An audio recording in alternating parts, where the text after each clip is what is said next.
Ah! Can y'all hear me? Can y'all see me? Am I seen? Am I heard? Let me know something, please. And thank you, everybody. Let me know. Let me know. Holla at your boy one time, please. And thank you. Stir my beverage up. Get myself together.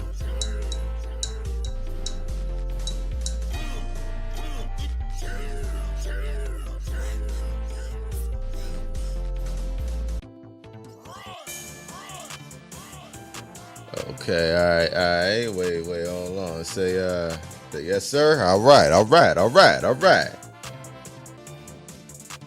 Said no more football talk. Said I'm good. All right, bet it up. All right, man. Y'all been here talking football. Hey, man, I appreciate everybody pulled up watching this on the back end, man. Y'all know the spiel by now, man. If you don't, I go by your host, Jedi, aka Official Jedi, man. If you haven't done so already, man, you know, do what you're supposed to do. Click them buttons.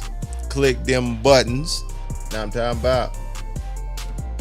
Follow the official one, you know, on Twitter, IG, all that good stuff. Now I'm talking about, man. And shout out to everybody that's here, man.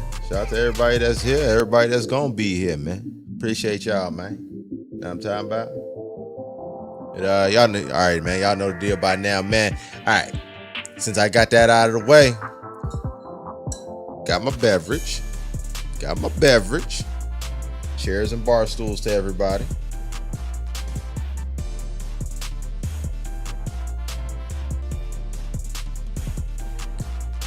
Delicioso. I'm trying to get myself back on track. Trying to get my mind right.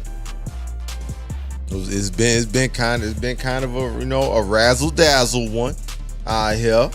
Just a little bit, but I'm trying to keep it together, trying to be on track. Trying to keep my spirits right and everything. You know, sometimes lemons are thrown your way. You just gotta, you know, lemon squeezy them joints. Now I'm talking about. So that's what we're gonna try and do, man. Shout out to everybody that's up in here, man. My dog Magnificent Black up in the building. Was am with it, man. Shout out to Keep It FGC all day. You know what I'm talking about? My bro Ant Dog in the building. Was that, man? Shout out to everybody over there in the trap. Know what I'm talking about? Queen B in the building. Hashtag bzz, bzz. Know what I'm talking about? Okay, we deep up in here right now. That's, man, what I love to see. It's what I love to see. My dog Phil Kakarot up in here. One of the coldest Kims in the West Side, chill. Who else up in here? Okay, all right. Got my boy J089492979894. Spider-Man symbol 49894. Carry the 2 from the previous column, cause we carrying all day, cause they don't call traveling no more. Now I'm talking about, so we gonna carry like everybody else do. Now I'm talking about with a let's see, Mario mushroom at the end of that joint.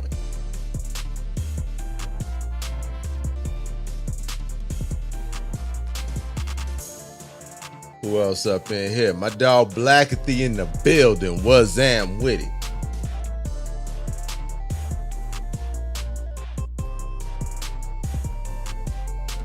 Who else up in here? Just trying to make sure I don't miss nobody. Yo, man, oh, hold on. I ain't get bats. Hold on, man. Let me get the bat, man. Where the bat at, man? Let me get the bat one time, man. Yeah, man. Hold on. There we go. Let me get the bat, man. There we go. My dog Bats up in the building as always. Hold me down.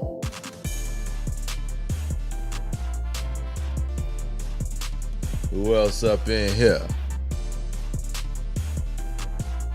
That everybody so far. I think I got Blackathy.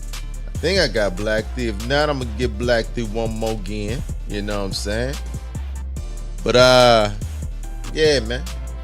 I think we caught up now. I think we might be caught up. But man, shout out to everybody that pulled up, man. Shout out to y'all for being up in the building. Couple under the hood renovations we trying to get cracking up in this thing, you know, leading up to season 2. There may be some slight changes leading up to the relaunch of Fight Club Weekly. You know what I'm saying? The season 2 of Fight Club Weekly. So be on the lookout for that, man. Maybe some things we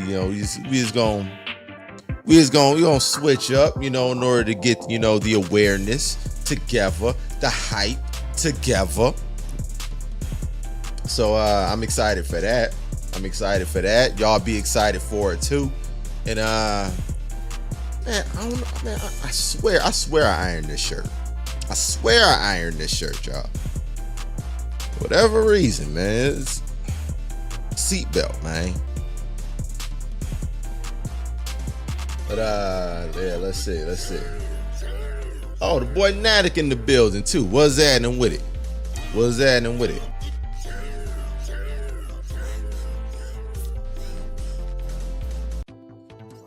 But yeah, it's getting real as we get closer. As we get closer to the launch of the season, it's going dizzy. Man. Like, man, y'all. There may be, I'll put it like this. There may be some changes. But what I am gonna say, I'm gonna go ahead and let the cat out the bag on one of the things.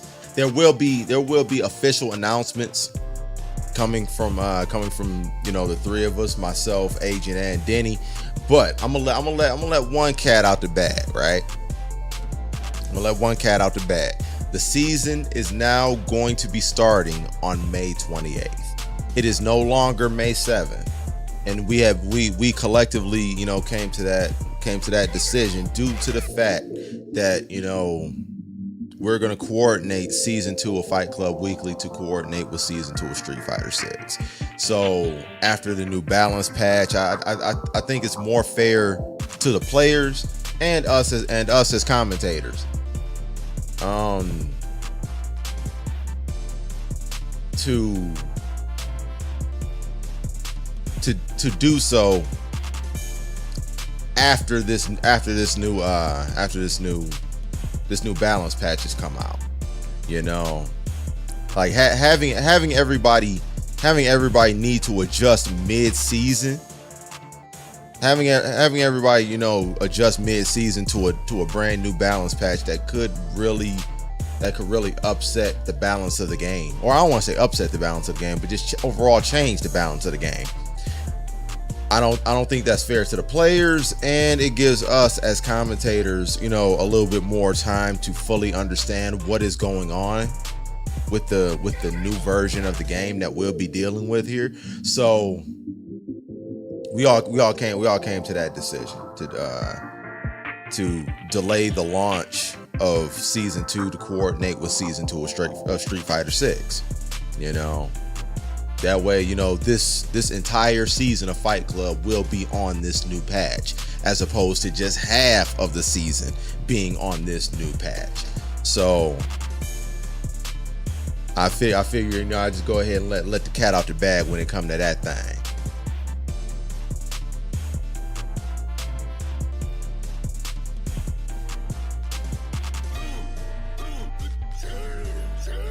Well, Ant, what's Ant crying about now, man? What's Ant crying about now, bro? Man, what you crying about, Ant? Hold on, let me catch up, man. What's Ant crying about, man? Hold on, man. Man, it don't take much, man. Just see, man, Ant up here crying, man. What Ant shedding tears about now? And Chips, what up, though, baby? Appreciate you pulling up, dog. How you living over there?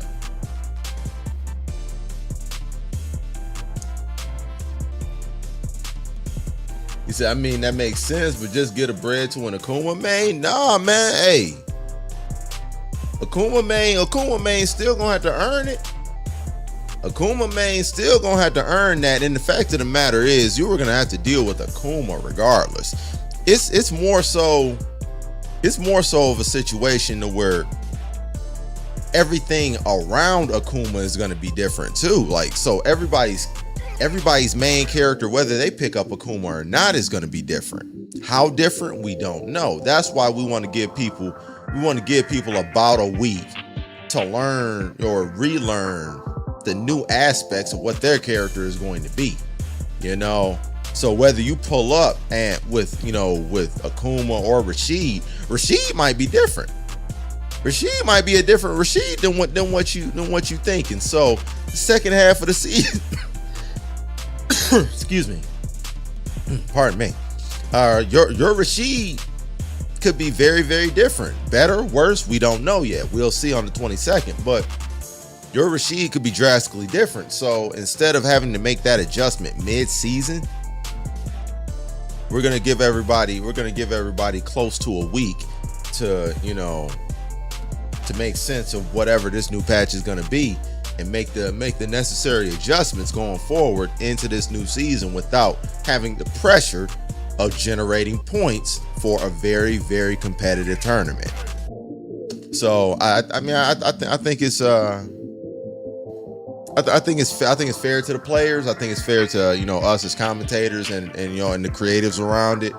And ultimately, I think it generates a sense of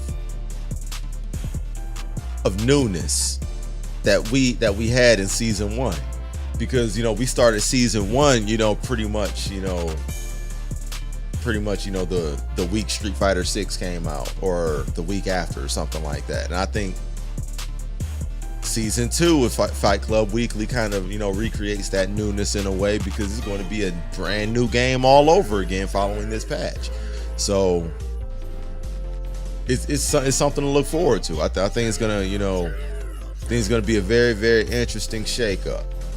It's gonna be an interesting shakeup. I'm looking forward to it, and I'm looking forward to seeing what everybody, you know, what everybody pulls out of their hat. You know what I mean?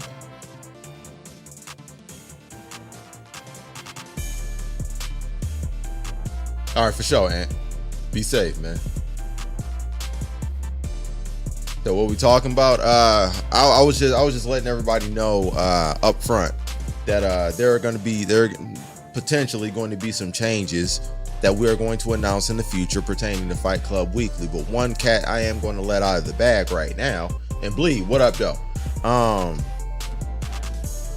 One cat I am letting out the bag is that we're going to be officially starting the season 3 weeks later than our projected date, due to the fact that, you know, this new balance patch is coming out on the 22nd. So instead of starting the season on the 7th and having, you know, this balance patch come out in the middle of the season, we're going to start the season on the 28th with the balance patch already have been out for 6 days, giving everybody a chance to adjust.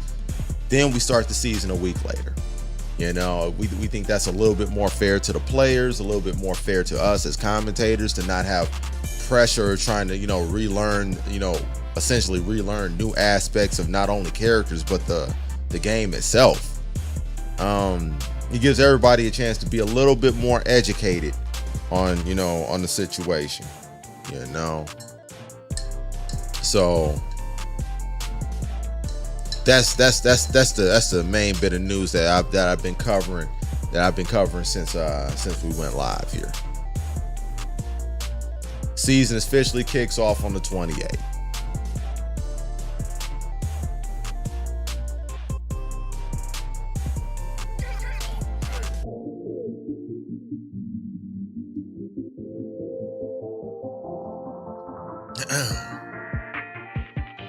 But yeah, that's what's going on. That's what's going on mainly.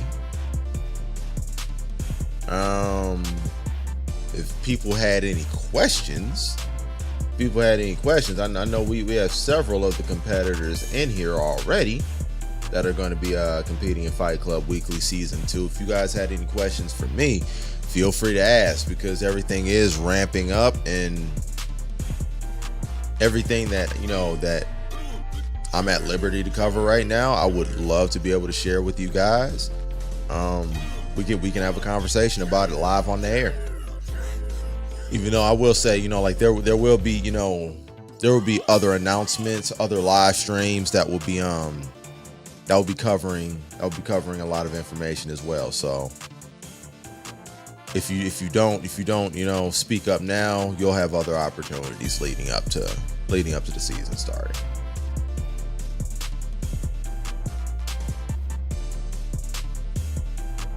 Yeah, I do, Jet. How many sets and opponents will you have every Tuesday?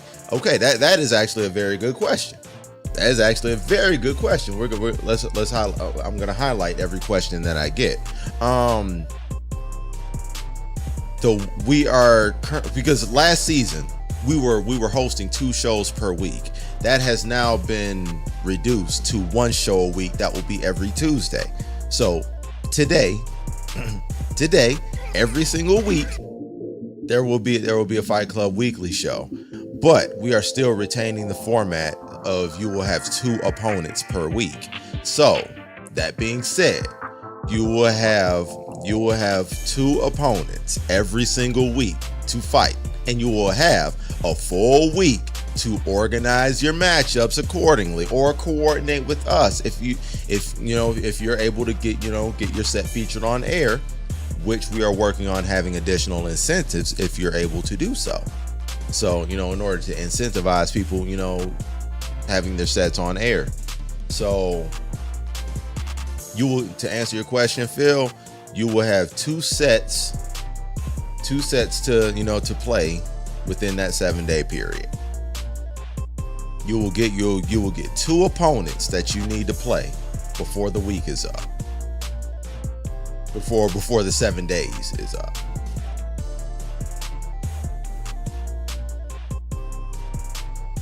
Hopefully I answer your question. The raw drive rush might cost more gauge. I wonder if that might change the game the most. I don't know. You know what? Okay, that's an interesting, you know, talking point. Raw drive rush. I really wonder if they're gonna change that all that much. See, I don't think the issue is the cost of drive rush. I think it's the risk versus reward aspect. I think, honestly, I think you can balance a raw drive rush without nerfing or increasing how much drive gauge it costs, because I think by increasing the amount of drive gauge that it consumes, you ultimately nerf combo potential. And I think that is that is something I think they're mindful of not wanting to do, especially after we've seen that Akuma trailer that we are going to analyze. But let's not get ahead of ourselves. Back to your point, Jay. Honestly, I believe Fred, the Omega Hentai Lord in the building. Was happening with you? Appreciate the follow on the Twitch side of the game.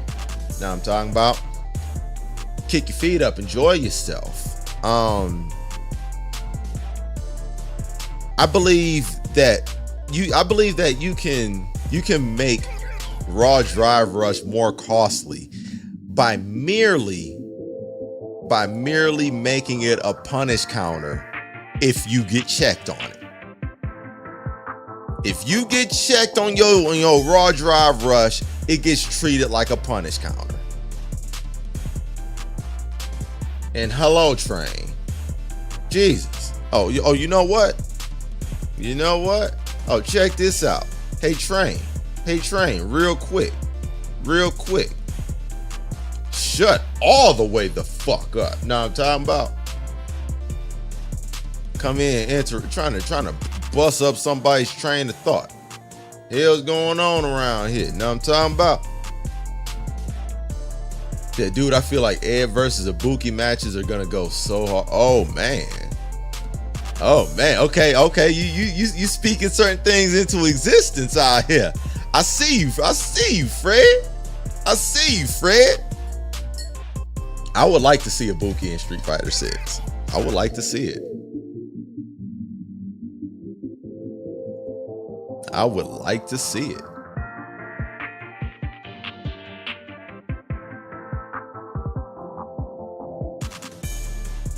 Yeah, I'm on board with that.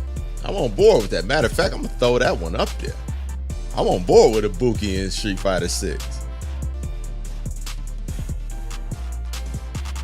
And plus, you know, like we need more Street Fighter 3 representation as well. So I like the idea of that character. I like the idea of that character being included.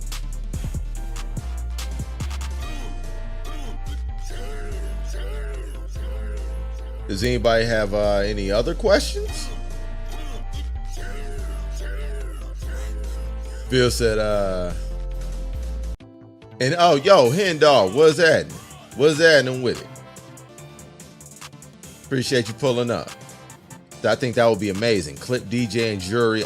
Yeah, absolutely, absolutely. I think that is a way to make them a little bit less brain dead when it comes to abusing raw drive rush, to where they just don't, you know, they just don't teleport across the damn screen.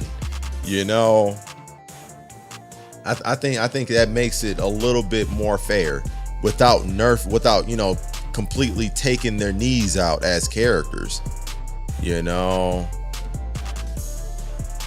Because I mean, I don't think that's what you ultimately want to do.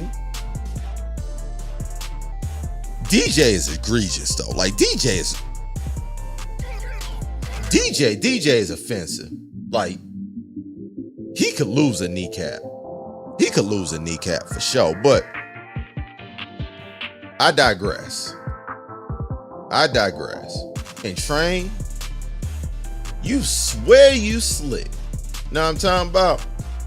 You just swear up and down you slick. Hold that. Know what I'm talking about? Gonna try and jump into Twitch. Think you are. You know what I'm saying? Swear you slick. You gonna hold that whole 600 on Twitch too.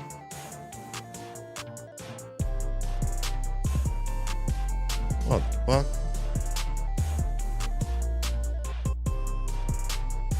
All right. Let me get back right. To another ninja, count me in. Facts. I'm for it.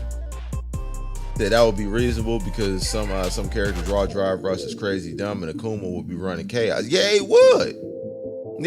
And see, I think, and we're gonna talk about Akuma. I'm intentionally trying to like steer away from, you know, Akuma conversation because we're gonna be talking about him so much. But the meter heavy characters, I think that in itself is, I don't want to say a nerf, but it is a handicap that kind of gives you an excuse to be, or at least to appear, broken, right? I think, you know, like when you have a lot of tools, but they require meter. And considering your meter is tied to both your offensive and defensive mechanics, you have to be very, very careful in how you use these glass cannon type characters. Like, you know, like as a Cammy player, she is very, very meter reliant. She's very meter reliant. And I still am, you know, in the process of trying to train myself on the risk versus reward and, you know, maintaining that balance of when to push the gas to the flow and when to let up a little bit and let the batteries recharge a little bit. Now I'm talking about, Hen Dog, I will time you out right now. I'll put a quick 60 seconds on you, player. Come on now, man. I can't even highlight that statement in good conscience, man. Talking about some damn Skullmania, man. Nobody want him. Nobody want it. No, what? Nobody want that. Hell going on around here? I'm talking about. You got everybody fucked up. You know what I mean? Say, Jet, you had time for Stellar Blade. Now, I bought it. I haven't booted it up yet. I have not booted it up. I was thinking that, Jet. Hey man, great minds think alike. You know, I've noticed, Phil, like, man, you and I be here a lot. You and I be here, man. You know what I mean? Variety is the spice of life. Nah, man. If that's the case, leave that spice on the goddamn show. We gonna keep Skullmania on the show. We just gonna throw some cayenne. We throw some cayenne. We got Akuma on the way. You know what I'm saying? We got Akuma on the way, and folks up here talking about some goddamn Skullmania. What's going on? Hell's that? They don't even go together. Shit don't go together. Skullmania. What kind of name is that? Like, what were they thinking? Who greenlit that name? And then that design? Somebody lost a bet to a child? What kind of name is that?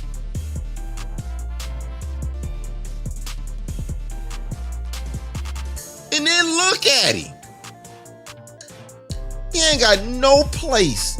Man, we need to instantly we need to Thanos him out of existence. We need to neuralize him from existence. Cause he's fucked up, man.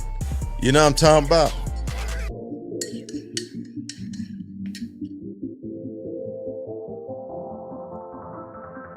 That goofy ass character, man. Whoever designed that character,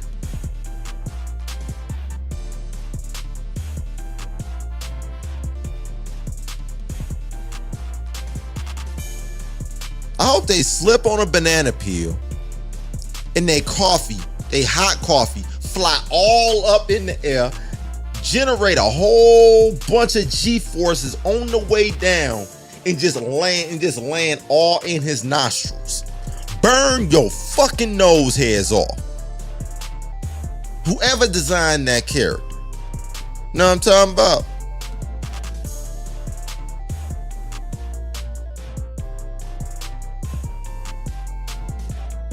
All right, we back now. Henry and Black, they ain't about to stress me out over this goofy ass character. No, we ain't doing that today. All right, I'm straight. Mike Lowry gonna be all right.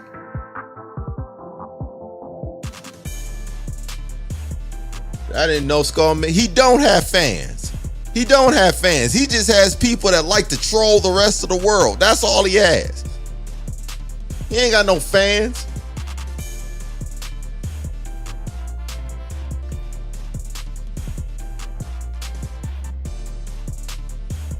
I know Guile is a zoning character, but Raw Drive Rush with Guile is pointless most of the time.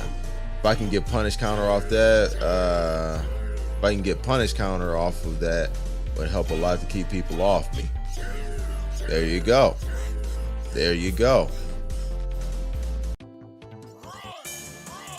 And if you want to balance it even more, give it a vacuum effect as well. Give it a vacuum effect. And what I mean by that is give it an effect that perfect parry has, to where it draws you in. It like if you perfect parry, you know, from a certain distance, it actually draws you in closer to be able to punish it. Now that might be a bit much. I don't know. But I believe there are ways that you can punish raw drive rush without increasing the amount of meter that it takes, because that ultimately is going to affect a lot of things.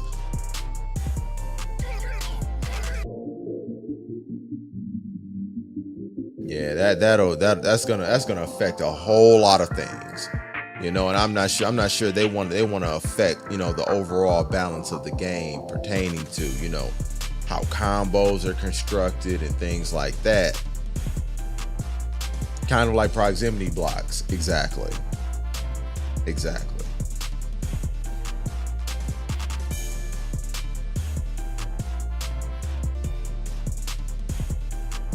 Nah, he ate DOA. That's a fact, man. That is the most overrated. That might be the most overrated video game of all time. That guy up in the building. What's that with it, bro? How you living, man? Appreciate the pull up, man.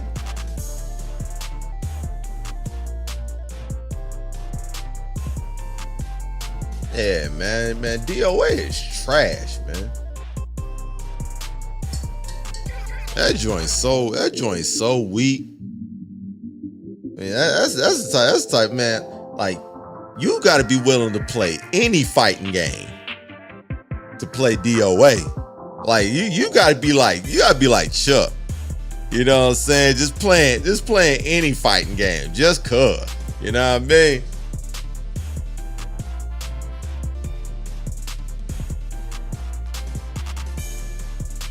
You gotta be like Chuck, somebody that'll play, you know.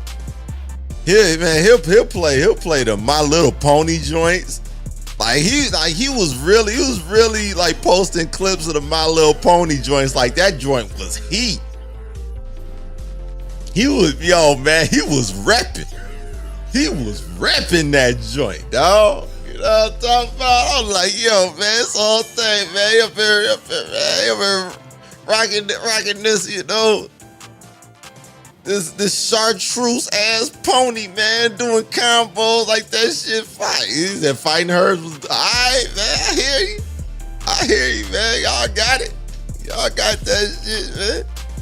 I'm gonna tell you what else y'all got, man. Y'all got too much goddamn time if y'all up here playing that motherfucking game, dog. You know what I'm saying? Hey, y'all got too much time on y'all hands. That's what y'all got. Hey, y'all got it, bro.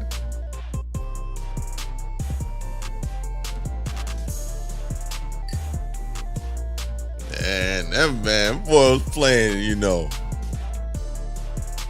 the Pony Protector Posse game. Like, that is crazy. Like, man, that joint was looking crazy. I don't know what that shit was. Imagine me spending money on that shit. That shit crazy. That shit crazy, man. I'm like, man, he could have gave me that bread, man. Could have just gave me that bread, bro. Like, man, like, y'all still playing that? Y'all still playing that? How long that game lasts? Said low-key play like MVC. Okay, all right. Low-key play like MVC until you play some MVC and be like, oh, nah. Yeah, that sound good, Black. That sound good. But a lot of the beauty in playing MVC was that I ain't playing with a fucking pink pony. You know what I'm saying? That ain't what it is. That game could probably compete with Marvel Infinite. I don't think it can even compete with that. I don't even think he compete with that, dog. Yeah, man. Say that joint play like Marvel vs. Capcom when you ain't got a Marvel vs. Capcom to play. Yeah, man. That's that. If you squint your eyes, you take a couple shots of liquor, play just like MVC. You know. I'm talking about, yeah. I hear you. I hear you. That's just like saying, you know, that's that Chrysler 300 look just like a Bentley. That's what that is. That's that. We got Marvel vs. Capcom at home. Boot them goddamn ponies up. You don't need no Marvel vs. Capcom. We got Marvel vs. Capcom at home. Play my little homie, goddamn. Play my little pony. Oh man, no man, we ain't about to do this, Black. We ain't about to do that. I was playing that. Y'all knew that was some bullshit, man. Y'all knew that was some bullshit, man. You know what I'm saying?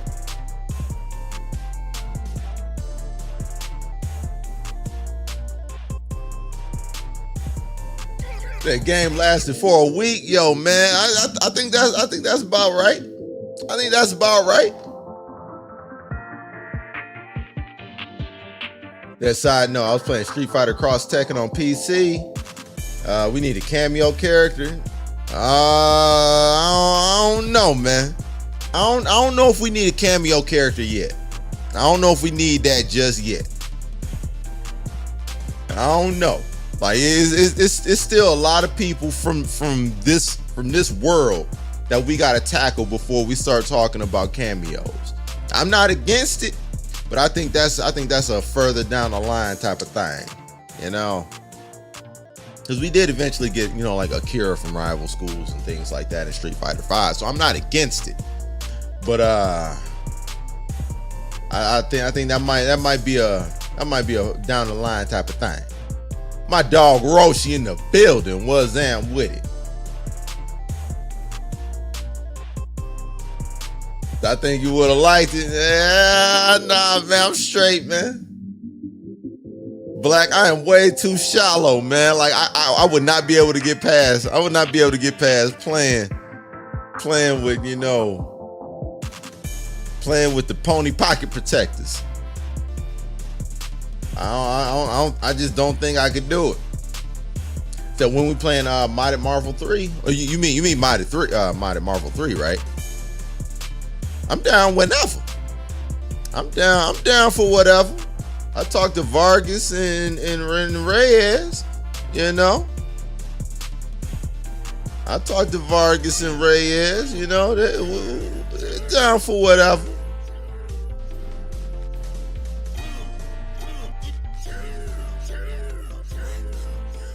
Said the other current fighters got cross characters in it. Come on, Capcom has made franchises around guest characters. We can let Capcom live, man. When it comes to guest characters, man, Capcom has had more guest characters in cross promotional franchises than anybody. We can, man, come on, man, we can let them live. We can let Capcom live a little bit. Marvel vs. Capcom is literally a guest character franchise. They didn't have guest characters. They had guest brands. They had Tatsunoko versus Capcom. Like that's guest brands. They did it more than everybody. They just haven't done it officially in Street Fighter.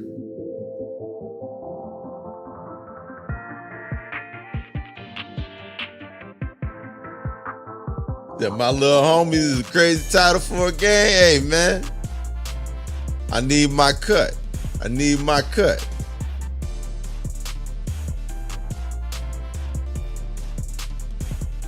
That Capcom IP is so rich they don't need cameos. I don't think they need it either. I don't think they need it. if something makes sense, I mean, I could see them doing it, but I think they really like, you know, cross branding. I don't think they just like, you know, introducing one individual character to a franchise. I think they're more interested in like cross branding with Capcom in general. Like hence them, you know, making, you know, back in the 90s, they made X-Men Children of the Atom. And then they eventually made Marvel Superheroes, and they capitalized off of the Marvel brand as a whole, and not just, you know, introducing a one-off character to a franchise they already make. I think they like working with brands. Capcom versus SNK, you know, Street Fighter cross Tekken, Marvel versus Capcom, Tatsunoko versus Capcom. I think that's something that seems to be more their lane, rather than, you know, like trying to shoehorn a guest character into, you know, one of their mainline franchises, which I respect. I like that approach. I like that approach because that approach spawned, you know, my favorite fighting game franchise of all time. So, hey, can't tell them that they're wrong. Personally, that Capcom still spending Resident Evil 2 remake money, man, Capcom probably still spending Resident Evil 7 money. That, I mean, Resident Evil 7 is what Resident Evil was resurrected at. They got a modded Marvel 2 now? I must see that. They spending Monster Hunter money? Nah, they ain't spending Monster Hunter money. They're investing Monster Hunter money. Monster Hunter money created Street Fighter 6. Yeah, Monster Hunter money helped bankroll Resident Evil Village.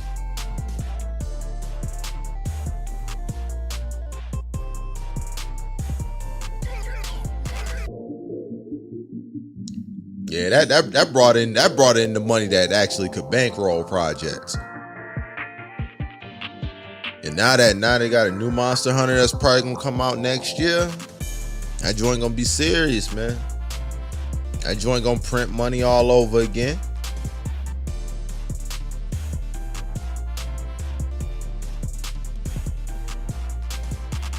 But yeah, I need to see this modded Marvel too. I'm not knowing.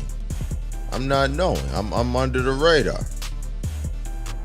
I'm under the radar on this thing. I did not know.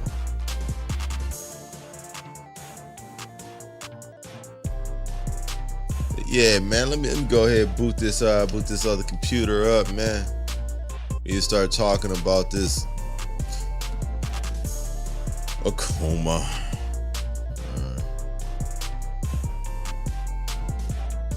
We can talk about Akuma, I guess.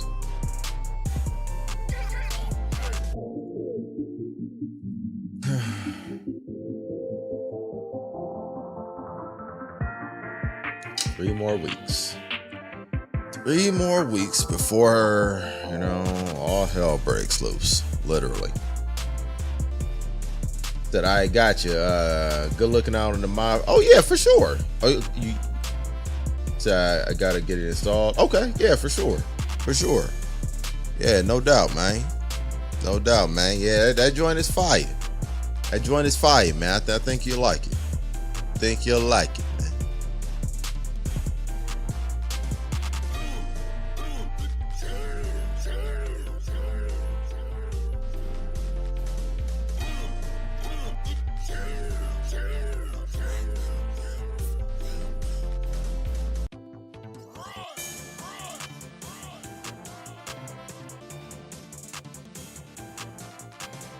Alright.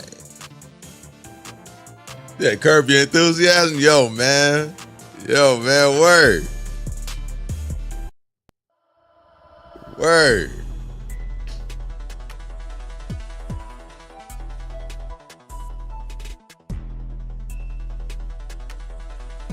May 1st is JP's birthday. Who gives a fuck? You know?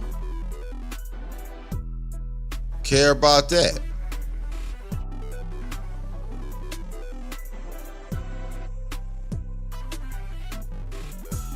about JP's birthday. Ain't nobody hearing that. Nobody trying to hear that.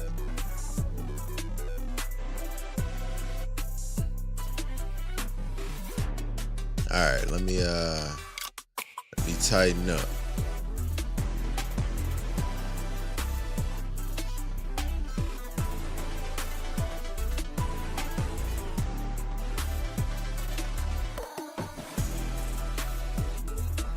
Alright, let me see. Akuma Street Fighter 6.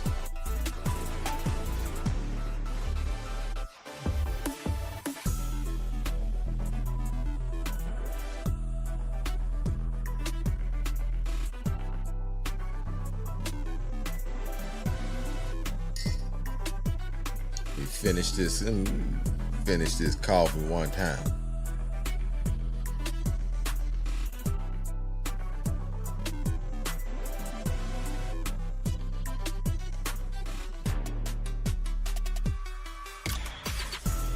Man, it's already been an hour. That's crazy.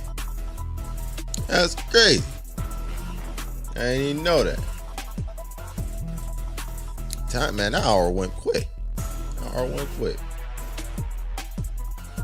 They're just about done with work. That's what I'm talking about, man. That's what I'm talking about.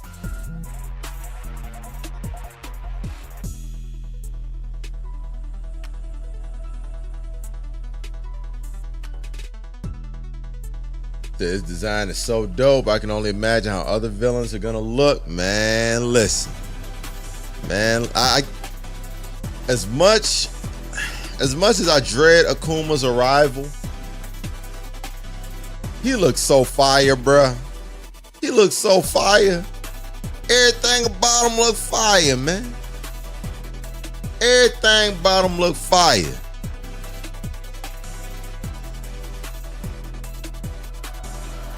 I can't hate on nothing about it. Nothing about it. Anyway, all right, let me go ahead. Let me patch sound through. Go ahead, get this show on the road, man.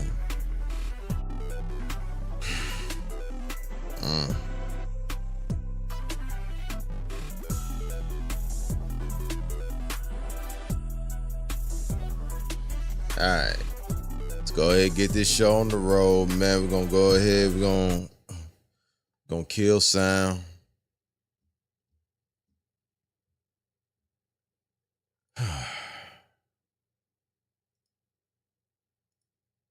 All right.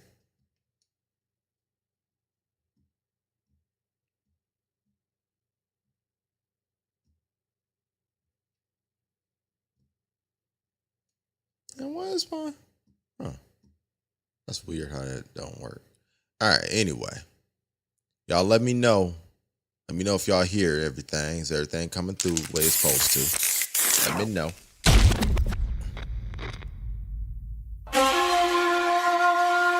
Where will this path of strife take him? Yo, hold up. That joint looking.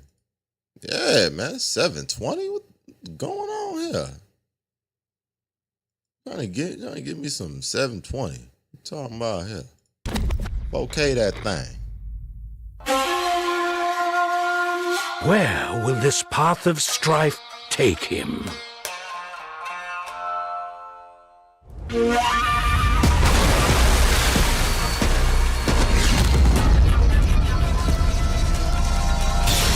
Homeboy shook.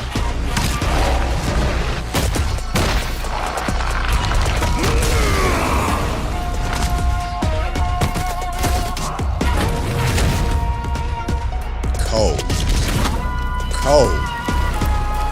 That stage is hard too. Ready yourself. Yo, man, like, hold on, man. And I don't want to be that person just yet that just break everything down frame by frame. But bruh, that right there with the red eyes in the smoke, bruh, man, listen. I don't even be trying to mark out over this character like that because literally everybody is. And I ain't just trying to ride the wave. But that is crazy. Like the presentation behind this character, bruh, is next level, bruh. Next level, bruh. Man, listen. Man, listen. Ready yourself.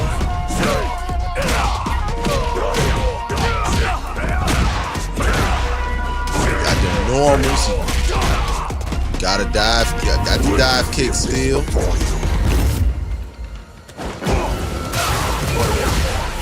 Got the air fireball. See, now we peek. See, now we peek. Boom. He gonna be winning fireball battles all day. His DP, his regular DP still got the still has the air invulnerability to it. That is brand new. That's gonna be a whiff punish monster as if he needed it. He got an empty jump demon flip now though. What is that?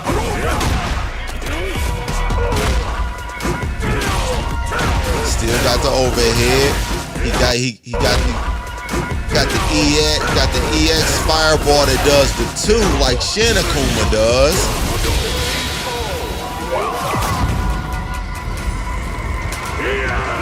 Oh man.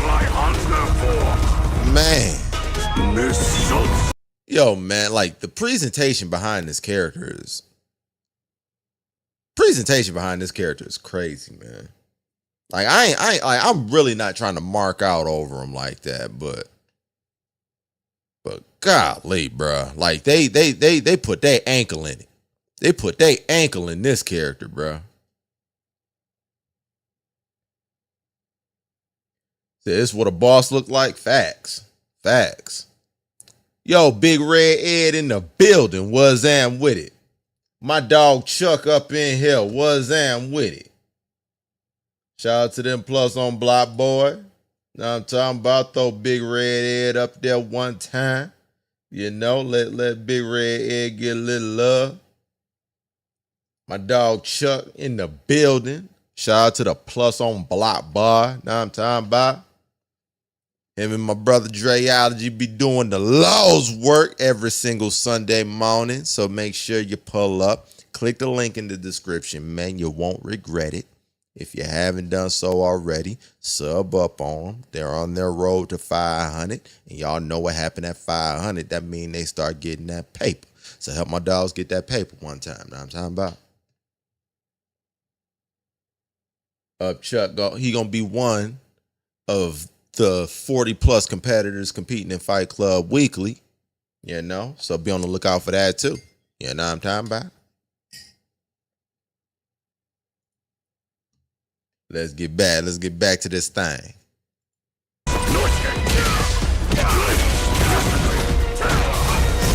Alright. Drive rush overhead. That gave him enough frame to give him that Triple H knee.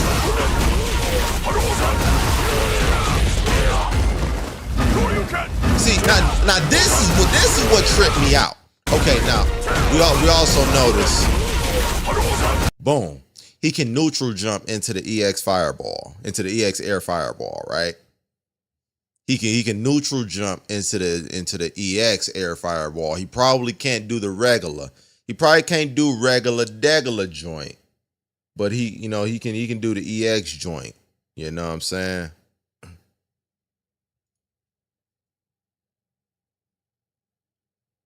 I've always been a fan of Akuma, but I always play him for a few weeks and eventually realize that my brain is too smooth for the character.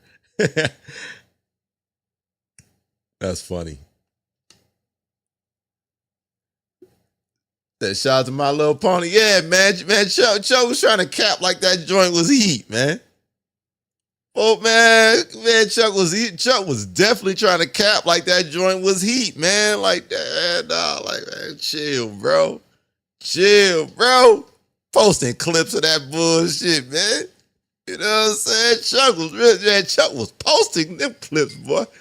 Chuck was posting them. I know we talking about Akuma right now, but since Chuck is here, man, Chuck was posting them. Man, Chuck was posting them goddamn clips.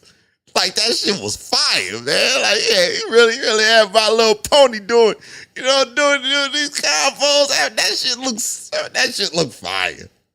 Like, man, you better, man, go outside, cut your goddamn lawn. And if you already done cut the lawn, cut that motherfucker again, because you got way too much goddamn time, bro. What are you doing? What you doing?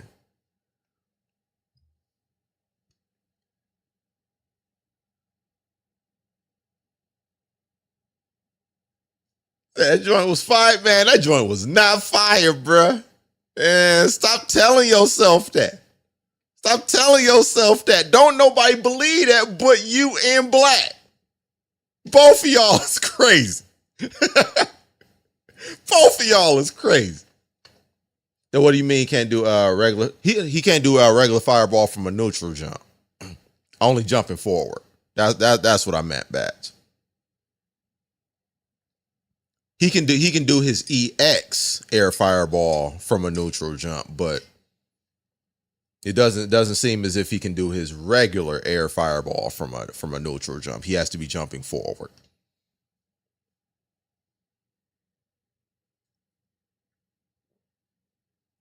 That game lasted for a week, man. Yeah, that's what I'm saying, man. Yeah, man, that game lasted about 12 hours, man. Chuck talking about that joint was fire. Like, man, Chuck, man, I don't know why Chuck be trying to cap us up sometime, bro. And Chuck be trying to cap us up, boy. That's my dog. I don't know why he be trying to do this to us. You know what I'm saying? I'm glad we know better. So it only costs $15. Man, you know what I can get with $15? You know what I can get with $15? You know what I'm saying? That joint is $15.01 too expensive.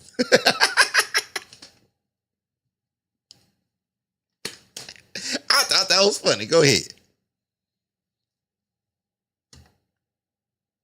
Y'all don't play small games? Nah, man. I just don't play with, pony dolls. I just can't do that, man. Said Whataburger, yo, Ed, chill, man. Yo, chill, Ed. First of all, you need $20 for Whataburger, apparently, sir. Okay? We gotta get it right. We gotta get it right. Apparently, that's the bare minimum threshold. You need $20 for that. So apparently, Whataburger is worth more than that goofy ass game Chuck was playing. Now I'm talking about.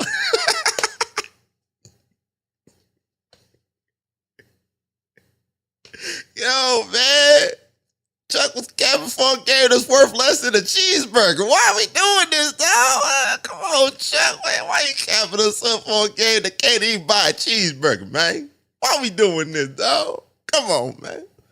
Come on, man. Oh, man. Anyway, man, we're supposed to be talking about Akuma. Why are we doing this?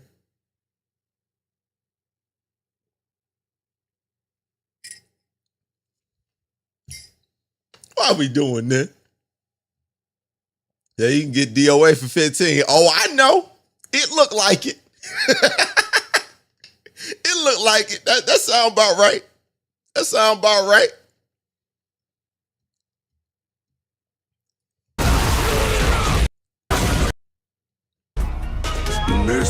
Why is that getting played? You know what? I don't know, Chuck. You know what, man? My bad, man. I'm gonna let you live, man. I'm gonna let you live, man. You know what, man? Now that you bring it up, man. As you put it, man, you do be getting the drive impacts crazy. Like you be on the receiving end of crazy drive impacts out shit, man. You know that you know what? You right. You right. I'm gonna let Chuck live, man. Chuck won't play My Little Pony. He can play that shit. You know what I'm saying? If Chuck just wanna just sabotage an entire bracket full of professional players, He can do that, man. You know what I'm saying? Because we have come to the conclusion that Chuck, he just lacked a certain level of understanding of his powers at the time, man. He did not realize, you know, what he was fully capable of. Now that we are aware that Chuck is an Omega level mutant at sabotaging professional players in a tournament setting, we now understand. We now understand. I have a little bit more empathy towards my boy, man. You know?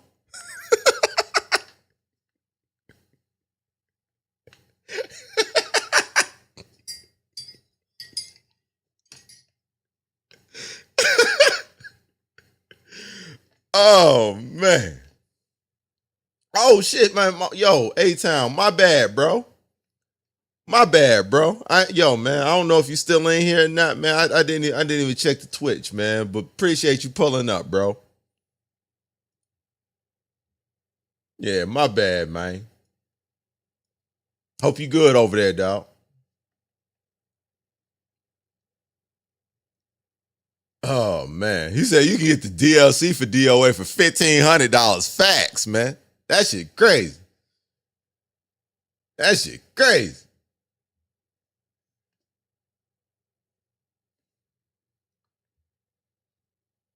He said My Little Pony was giving out hoofs and legs. Yeah, they was.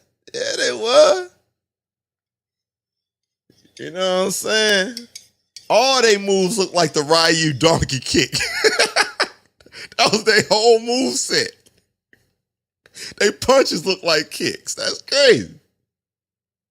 Oh, man.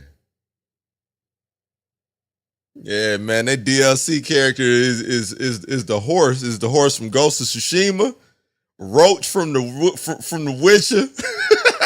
Who else got a popular horse? Who else got a popular horse in the game, y'all? Where the other popular horses at? Where the other ones? Where the other ones at? We need 2 more horses to complete the season. We need 2 more horses. Who else got a popular horse, man? Oh, man. Man, we ain't about to talk about that bullshit game this whole stream, man. We up here, I got Akuma on the screen. We up here flaming that shit. You said it had a cow in the game? No, it didn't. It didn't have no goddamn cow in the game, Black. Stop playing with me. Stop playing with me, Black. It did not have a goddamn cow in the game, bro. No, it didn't. No, it didn't. No, it didn't.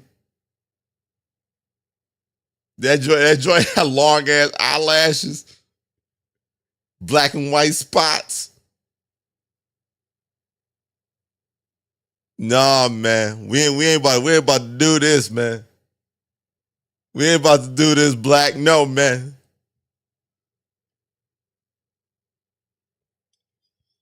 Man, y'all really be out here playing just anything, huh? That's really what we doing.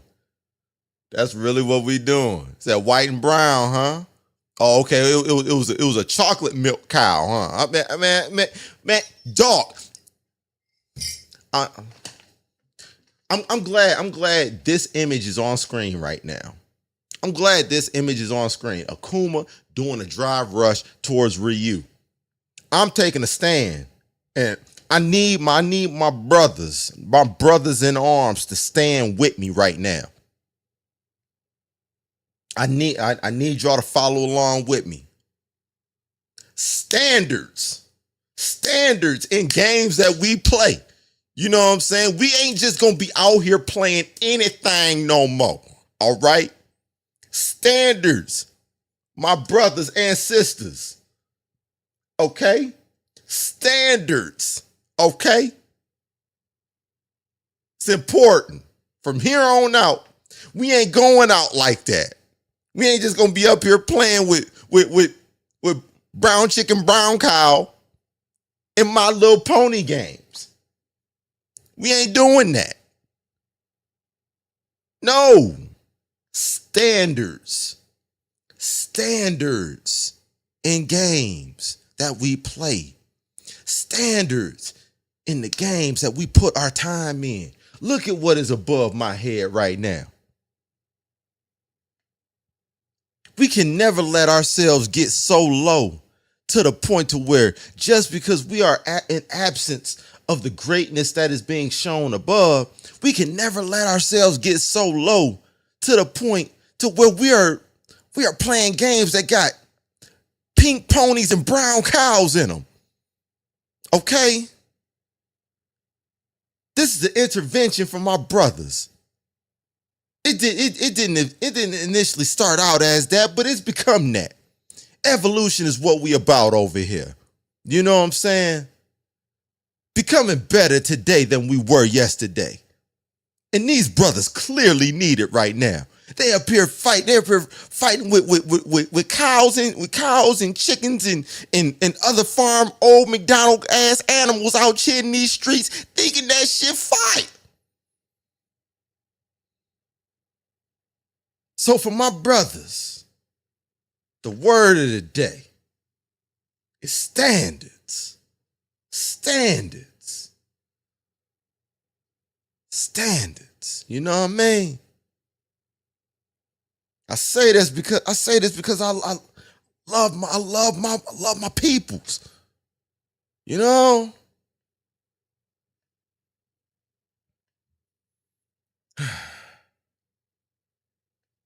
All right. I'm gonna take another sip of coffee on that note, man.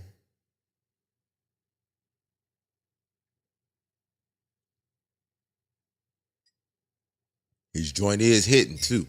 Joint is hitting today. Yeah, so you wouldn't play a cow and chicken, man. Never in life. Never in life.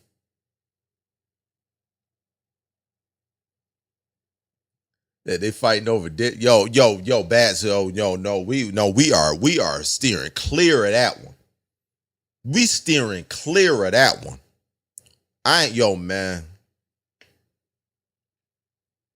I said it in my tweet, bro. GCG was talking about this in 2019, man. 2019, bruh. And these folks are still having the same old conversations and acting the same goddamn way 5 years later. They got it. Like, the part that just kills me is the fact that they just act as if, they don't understand why they look the way that they do to everybody outside of that little community. That's it's the lack of self-awareness to me. But they got it. I'm not in the business of trying to understand them. I'm not even in the business of trying to associate with it. Like, I'm cool. Like, I have my circle of people that I rock with. Y'all got it. The rest of y'all got it, man. The rest of y'all got it. Like, I don't even feel the need to comment on those people anymore, man. I don't feel the need because I'm not gonna talk to you, because nobody around here that deals with me. Y'all have heard me talk about it enough ad nauseum, and everybody has their respective opinions on it one way or another. I don't feel like I need to beat the dead horse of having that conversation every time something new presents itself, because those people just have literally nothing else to talk about. I have plenty of other things I can talk about and still be able to engage my audience. They have to rely on those things. So, hey, that's on them.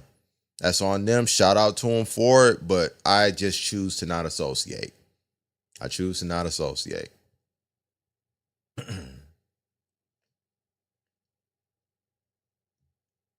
Yo, Def Lloyd in the building, man.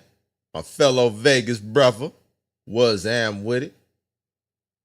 Say, yup, like them fight. Yo, man, chill, Chuck. Chill, man. Matter of fact, on that note, man, we getting back to Akuma, man. We getting back, man, because I'm this close to starting up another truck roasting session right now. I'm this close, man. Because he refuses to admit his wrong. He up here trying to tell me I would like that game. I just don't know. Like, I just don't know what games I'ma like by now. You know what I'm saying? That joint nowhere near passing the eyeball test. You know? I would play Mortal Kombat 1 before I play that game. The only reason why I even came close to watching Mortal Kombat 1 is because my niece is a hardcore Mortal Kombat head. And she loves just showing off the fatalities to me. So I'll do anything for my niece. I'll do anything for her. So if she want to show me some fatalities, I'm gonna sit there. I'm gonna be entertained by them fatalities.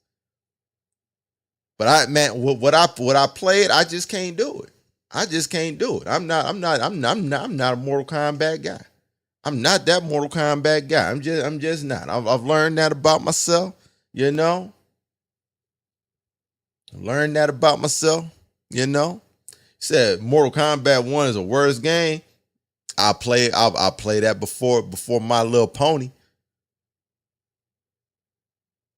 I play that before the Pony Protector Posse game with the guest cow, with the cow in the building, the chocolate milk cow with the long eyelashes, with Foghorn Leghorn up in that bitch. I play Mortal Kombat 1 way before that. You know?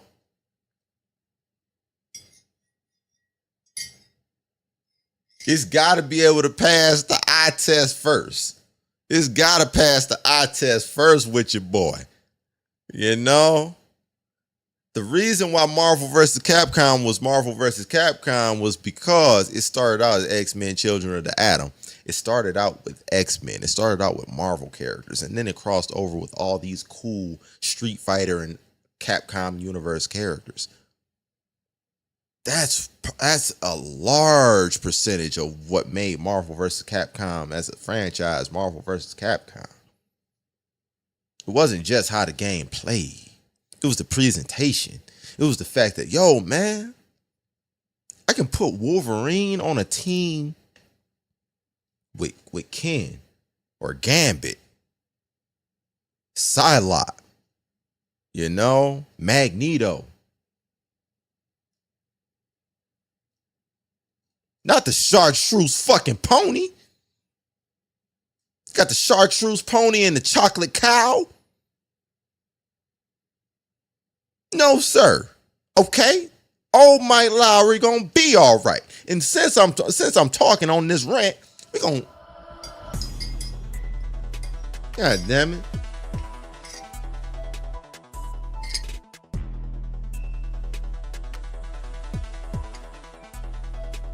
The cow was the main character. Then why is the game called Fighting Herds? If the cow, they don't even know what game. You know what, man? We're talking about Akuma. You know what, man? The fuck is going? Why is the cow better not be the main character, Black? The cow better not be the main character. Why? If the cow is the main character, said cows have herds. No.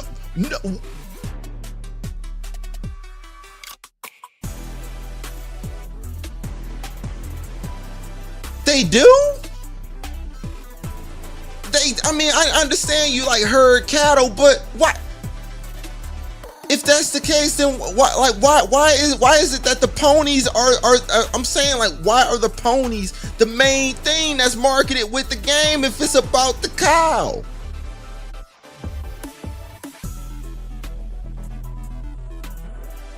Why are the ponies like that then? Why is it that the ponies are?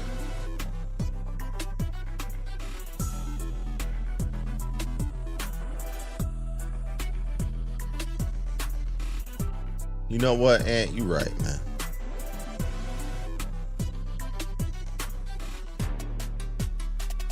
I ain't even know. I just didn't know. I just didn't know it was a cow in the game.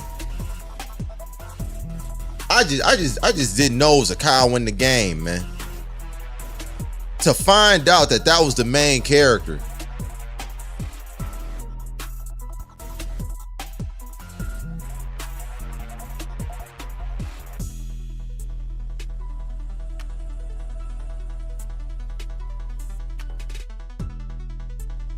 The more I hear about this game, the more fucked up it is. You know what I mean?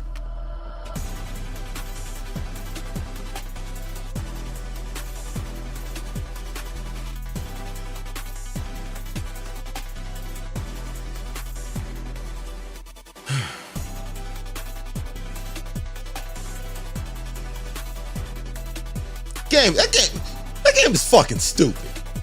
Okay? Up here trying to Chuck, why you making these promises? You trying to sabotage me next? Is that what you're trying to do? Trying to sabotage me next? Talking about I promise if you play you will love it. No, I wouldn't. You know why? You know why? Cause they got chocolate cows and pink ponies in the game. That's why. Okay?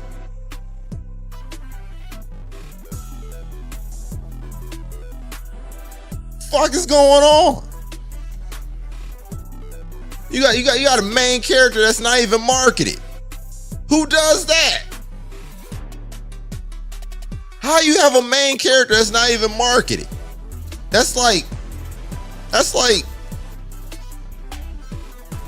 having Spider-Man, having a Spider-Man video game and putting Mary Jane on the cover. Who do that?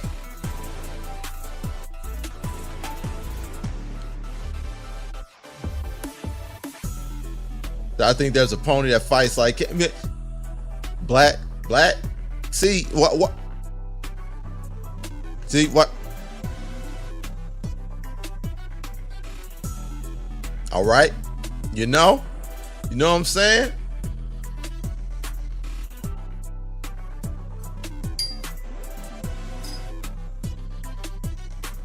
Black, I'm gonna say this one time. Fuck that game. Fuck that pony that fights like Cammy. Okay? You know? Fuck that game. Fuck that pony. Fuck the cow that is the main character of the game that don't nobody know that is the main character of the game. Fuck that. Fuck everything about that goofy ass game. All right.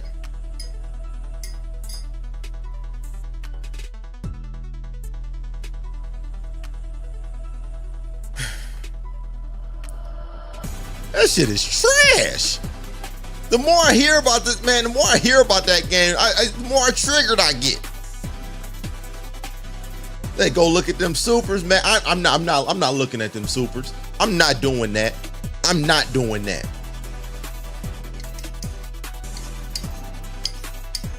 Probably have a whole bunch of, rainbows and daisies and shit. Dandelions, glitter. The fuck?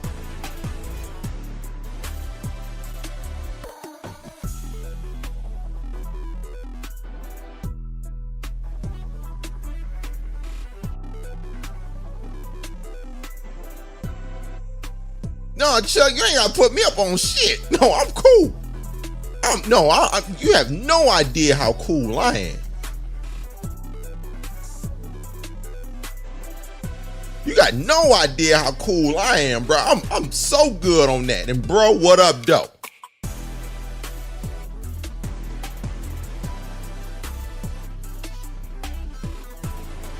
Go ahead, get you up here one time.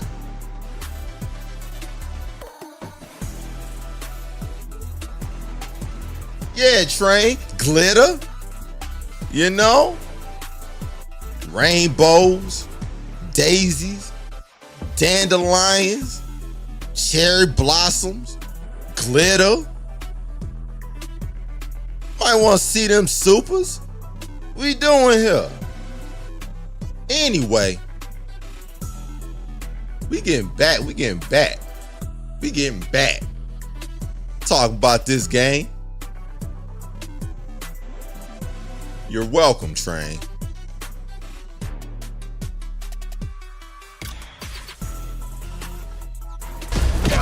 Alright.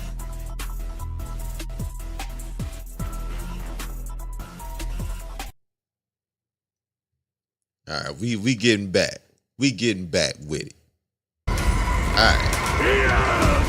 Couldn't even get through a full run of the trailer before we started talking about that goofy ass game.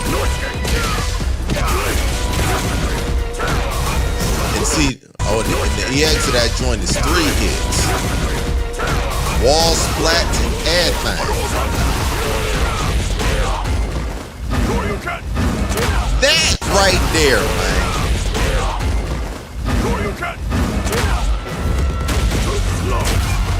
Okay, now one thing I peeped in the PlayStation blog, they said that you'll be able to hit him out of the teleport, but it does look like it. I mean, obviously, not even does look like it, but it has iframes at the beginning. So if you trigger that joint, in the beginning, you still get the iframes on that joint. So you can still matrix that joint. The part that's crazy to me is that you can combo 2 teleports together. Like homeboy, he did the woo, woo, back to back into the command grab. Like homeboy, he full matrix. So of course he has a better Phil, I feel your pain, man, because of course he has a better hooligan than Cammy. I feel you, bro. Like they just give him everything. They just give him everything, and still from game to game, it's be like, he ain't got enough. He ain't got enough. Let's give him more on top of what he already got. I feel you, Phil. I feel you, Phil. Fuck this character, bro. I feel like the dad's kind of sexist. I think you on to something, bro. I really feel like you on to something. How you just juggle everything, too?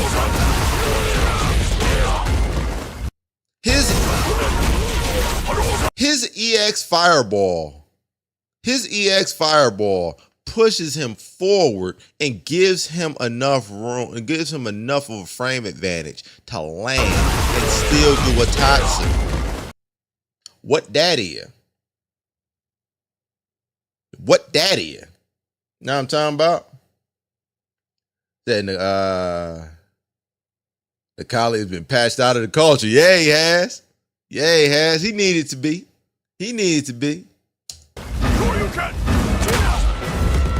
That part right there, though.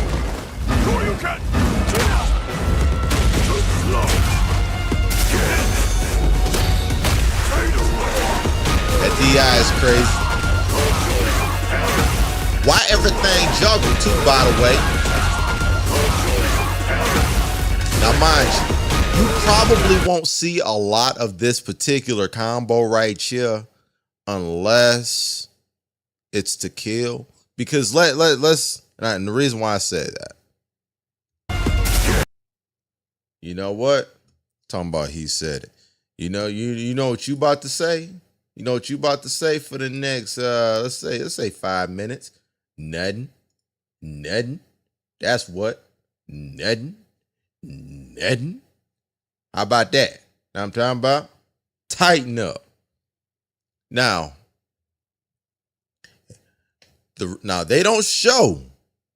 They hide in this trailer here. They hide meters.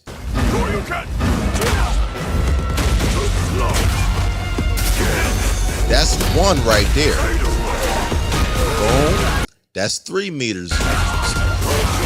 That's 5 meters used. Right there in 1 combo. So yeah, he has potential to do a whole lot of crazy ass things and train. You be swearing up and down you slick. Hold this whole 10 minutes on Twitch. Play with me if you want.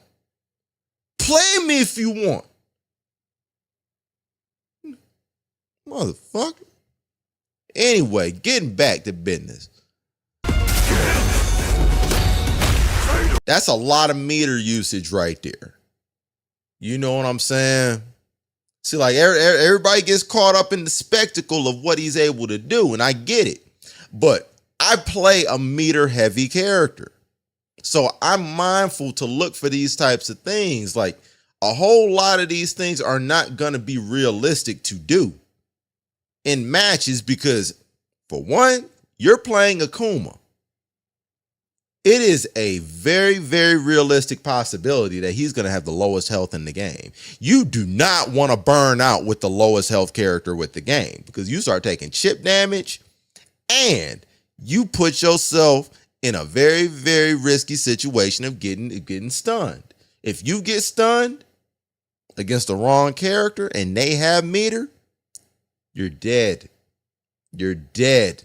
Be very, very cautious on how you use your meter. That's why Akuma is going to be a technical character despite having access to this entire kit. Having access to everything that is in his kit, we have to see. We have to really, really see how he's going to land within the meta of this specific game because he has all of the offensive firepower. But if he loses his meter, it could be potentially a death sentence to him more than anybody else in the game. Because meter is tied to not only your offensive capabilities, but your defensive capabilities. So he will no longer be able to parry. He won't be able to drive impact. You are subjected to being stunned. That's why I say be very careful. Like, I mean, he's busted, obviously. He's obviously busted. I'm not debating that. But at the same time, I think that's how you balance a character like that who is obviously busted. He's obviously busted. But that's how you balance the character. I think the system itself, the system mechanics, balances a character like that. That's why, like, when I saw it suggested that he has less of a drive meter, he doesn't need it.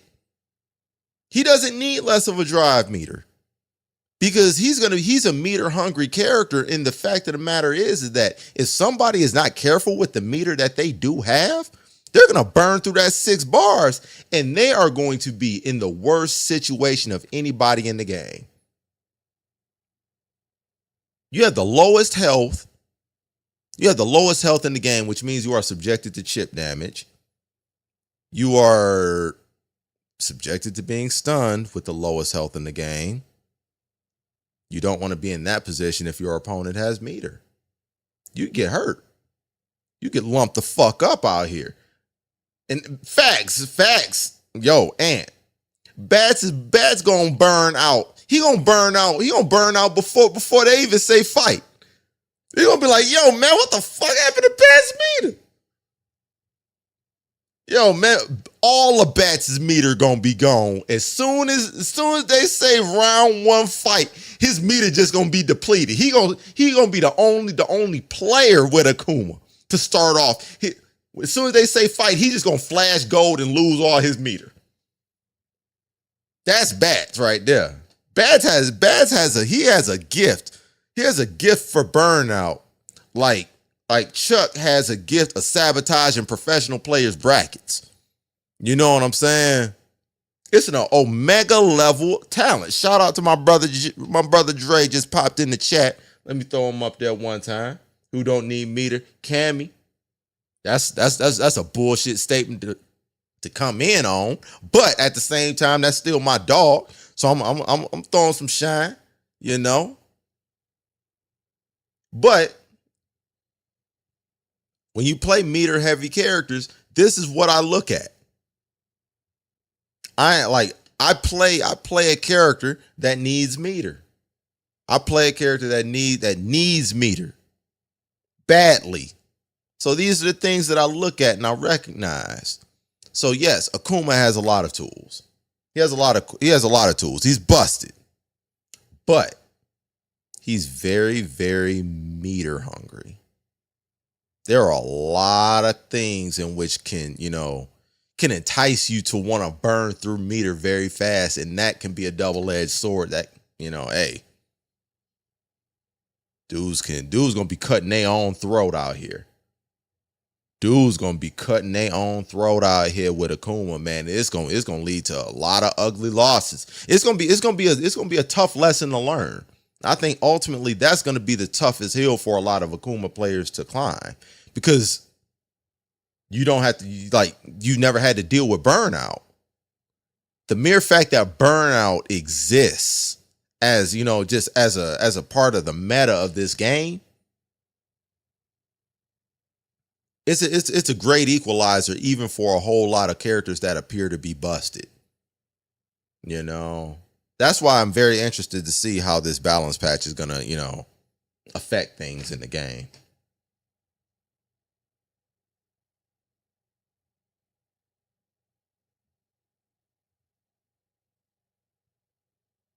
Yeah, his title gonna be the Gray Akuma. Yeah, it is. Yeah, it is. Said, does that meter matter if his CA might be an instant kill with the Raging Demon? Yes. Yes. Burnout doesn't, like, it always matters. Yes. Yes. Burnout always matters. Burnout always matters.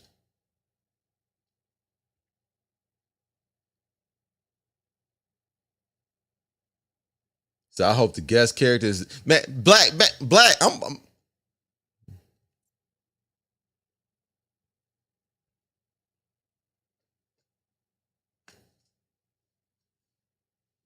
you know what I'm saying?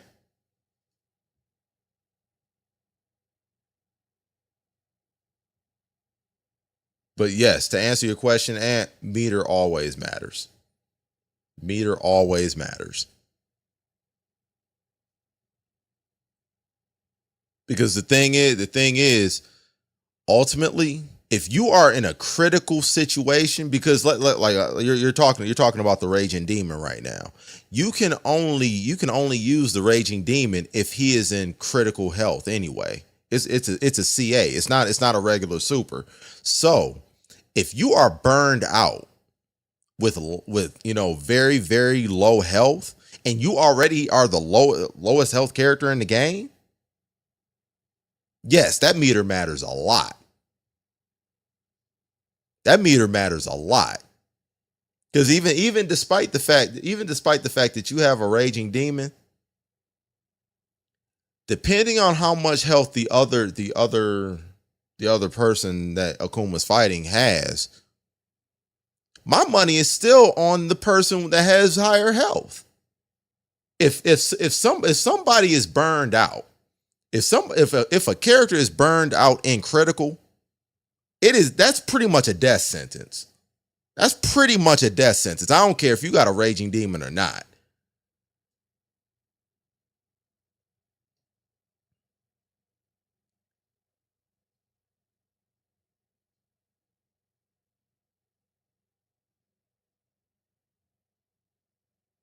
Said, wait, is Bats about to drop Ken for Akuma? He was always talking about doing that, though. Said, well, we'll get to see me in action in a few weeks. Said it should make for an interesting season 2, especially after the patches. Yeah. I mean, the patch is the bigger shakeup than the character to me. The patch is the shakeup. Because I mean, like, folks will adjust to, you know, a new character being added to the same meta of the game. But the meta could be shifted behind this patch. And I think that's an even more interesting, you know, an interesting dynamic than just the introducing of a new character. Y'all think they're making system mechanic changes? I think they will be. Now how drastic they go, who knows? We'll find out in 3 weeks. But I do believe that we are going to see some, you know, systematic changes. Said Akuma was Bat's main in Street Fighter. No, Bats played Kage. He played Kage in Street Fighter 5. The only person I knew that played Akuma was Agent played Akuma when he ran with us, but Agent didn't even play 5 like that. Talon played Akuma. But Bats played Kage, who was basically Evil Ryu or Evil Ryu.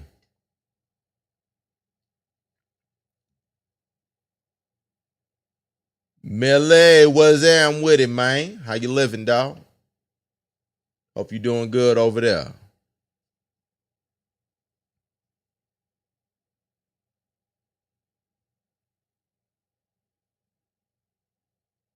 I think they'll add another system mechanic like V shift.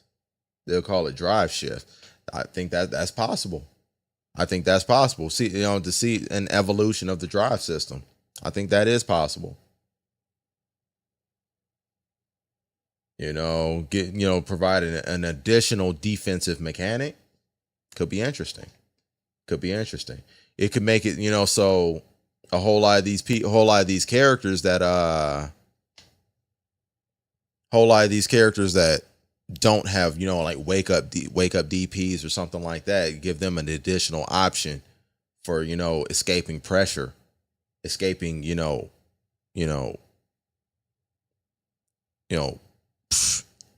somebody just being on top of them all the time with Oki, that could be interesting. It'd be interesting.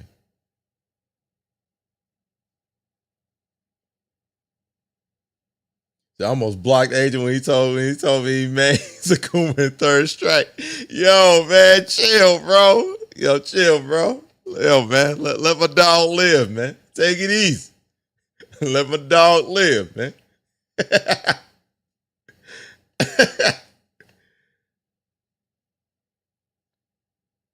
They have patch notes for Street Fighter 6. Not yet. They're probably going to. So also, is there no background music playing on purpose? There was no background music because I had the trailer playing. But yeah, man, we're gonna get back to the trailer.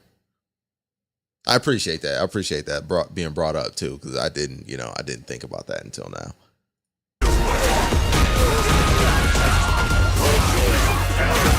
That is a lot of meter. That's 5 bars of meter right here.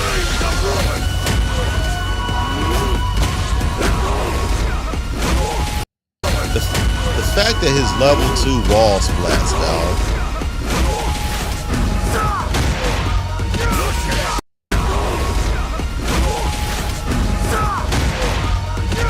That's a lot of iframes.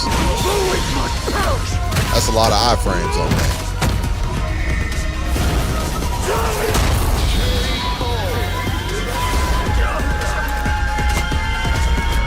Sacrifice yourself. Yeah, that teleport got mad iframe. Man, that combo's hard.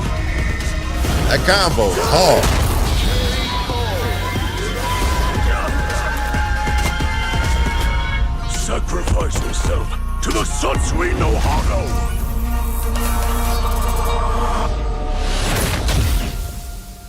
Alright. And then Die 1,000 deaths. And then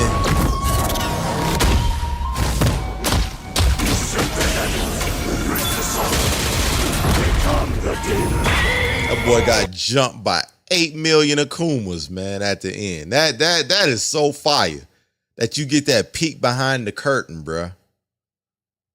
You finally get that peek behind the curtain after all these years of Raging Demon just being just a black screen and not knowing what they did. Now to see it in this level of fidelity, man. This crazy. This crazy. I watched this joint in slow motion like a million times, man. We can watch that joint in slow motion right now. We gonna slow motion some things just in general, but we gotta watch Demon in slow motion. We gotta do that. That's just a must. We gonna mute this thing. Since I got it, silence. Boom. Throw that back on. But yeah, man, having a peek behind the curtain with Demon now.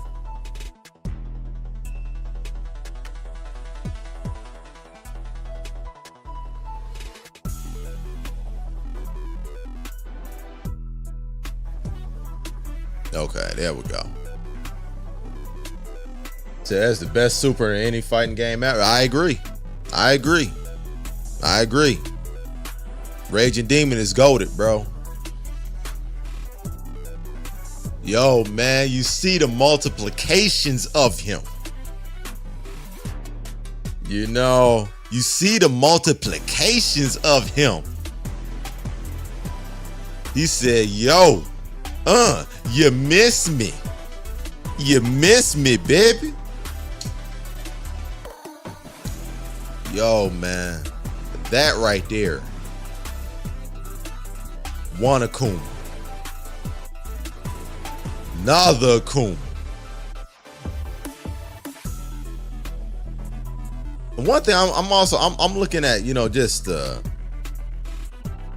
animations, the animation of even like how Ryu was reacting to the hits. Like, it's amazing how much more money they probably put in this game than Street Fighter V, or how much money they had to put into this game than Street Fighter V, because Sony bankrolled Street Fighter V essentially. But like this, like that's impressive.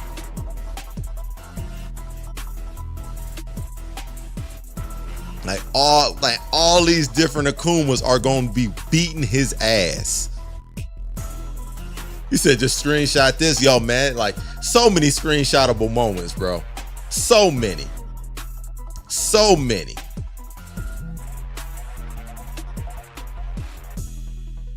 Bruh.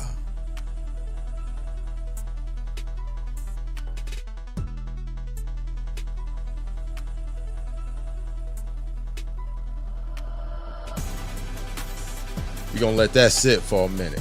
We gonna let that thing sit for a minute. Bruh. That legit right there, like the Street Fighter 6 version. The Street Fighter 6 version of the Raging Demon might be the coolest super art ever in a fighting game ever. Like the Raging Demon, like you know, like I agree with Chuck. Raging Demon is the GOAT at super in fighting games anyway. But this iteration of the Raging Demon right here.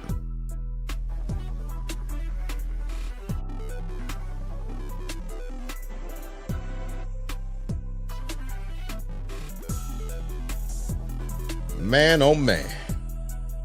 Crazy. Man.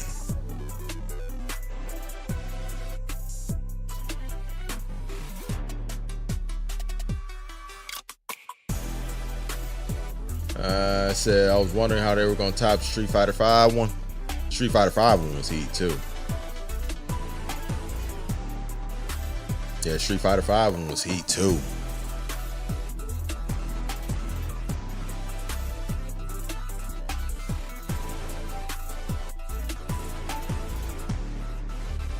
It was Maki Barrage.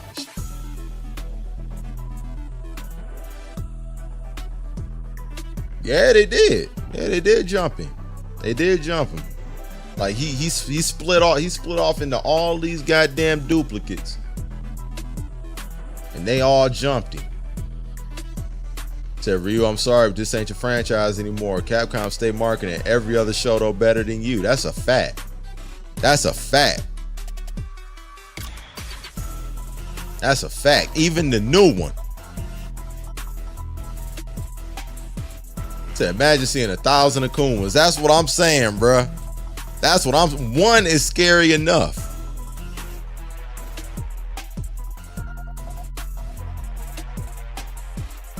Said Ryu really is an afterthought. Yeah, he is. Yeah, he is nowadays. Like he only matters to the people that were super nostalgic to the Street Fighter 2 era, which is a lot of people. But as the franchise, you know, progressed, if you're talking to a person that started at Street Fighter 3 and definitely 4, Ken is more popular. Ken is more popular. Akuma is more popular. Akuma, we're not even gonna talk about Akuma like that. Like Akuma is basically more popular than every character, but Ken is even more popular. If you take Street Fighter 2 out of the equation, Ken is even more popular.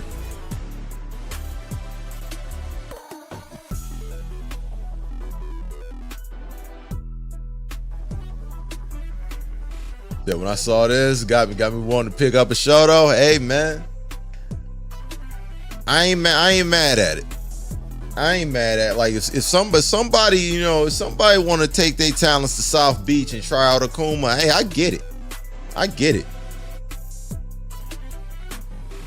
I get it. That Ryu built this shit brick by brick. He did.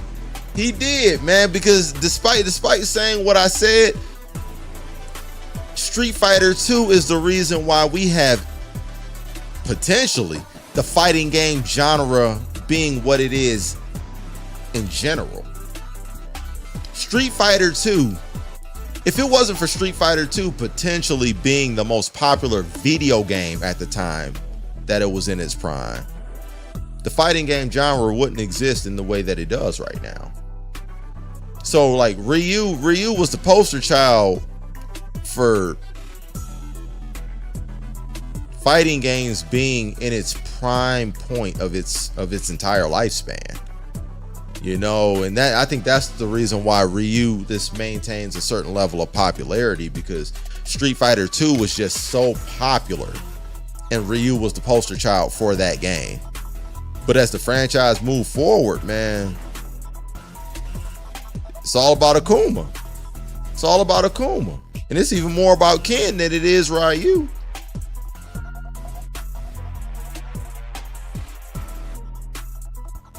Said the best raging demon in Street Fighter history, in my opinion, it is. Said Ryu only more popular than Dan. Yo, that shit is crazy. That shit is crazy. That's crazy to say. That's crazy to say. That Street Fighter is the daddy of fighting games. Absolutely. Absolutely.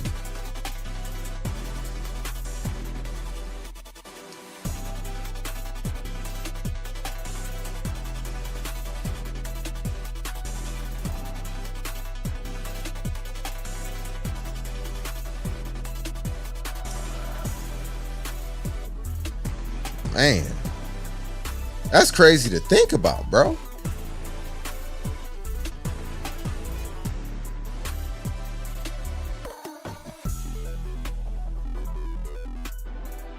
That's crazy to think about. Sakura is more popular than Ryu nowadays.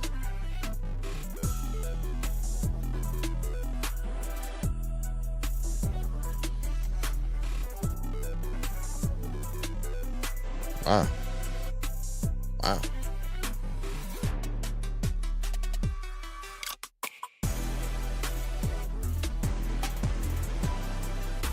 Said, no, we ain't gonna do this. Ryu's to Street Fighter like Mario is to Nintendo. No, he isn't.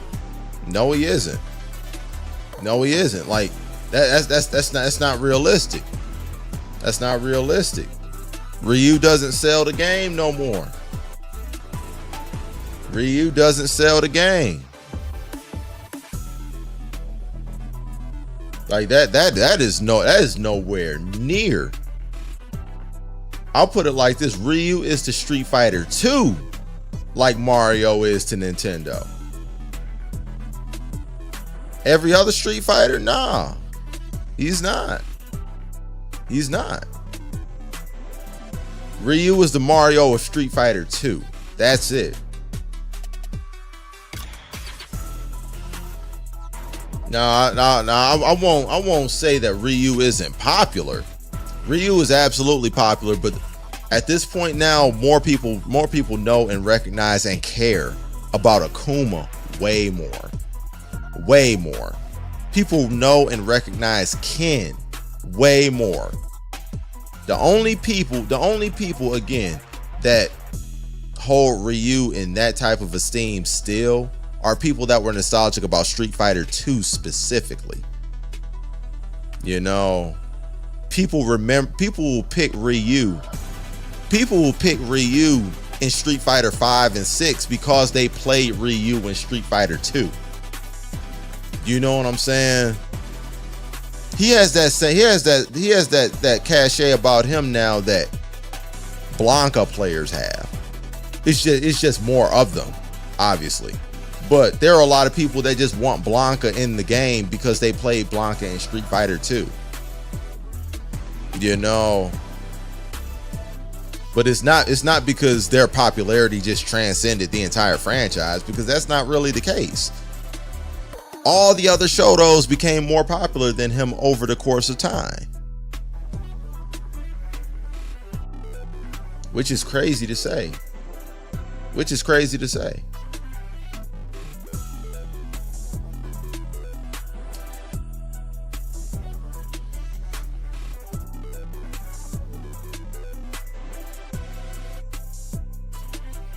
Let's see.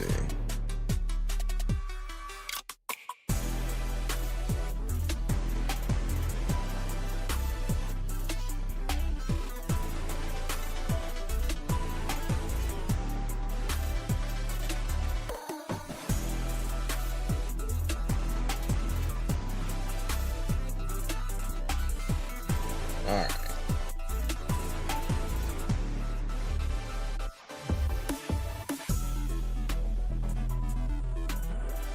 So in my opinion, Ryu Hadouken is iconic, but you know the crazy thing about it? The Ryu Hadouken is Ken's Hadouken. They all have Hadoukens. You know, in Street Fighter 2, Ryu and Ken had the exact same voice saying Hadouken. Like, I mean, it was a thing that was shared between both of them. That's what. Thank you, Chuck. Thank you, Chuck. Ken does it too. I mean, it's identified. Like, Hadouken is identifiable with Street Fighter. It's identifiable with Street Fighter nowadays, and not really just identifiable with Ryu. You know, Ken is a more popular character today than Ryu is. Ken is like the only time in which you see like a person will say that Ken is not more popular than Ryu, and we're not even going to talk about Akuma, in which Ken is not more popular than Ryu, is when people grew up playing Street Fighter 2. And there's a lot of people that are out there that have that particular, that have that particular component about them. So I don't discount them. Because I'm one of them. I played Street Fighter 2, and I remember how popular Ryu was as a character, just in general. But I also watched the franchise progress, and Ken surpassed him. Again, we're not even going to talk about Akuma, because that goes without saying. Like, that's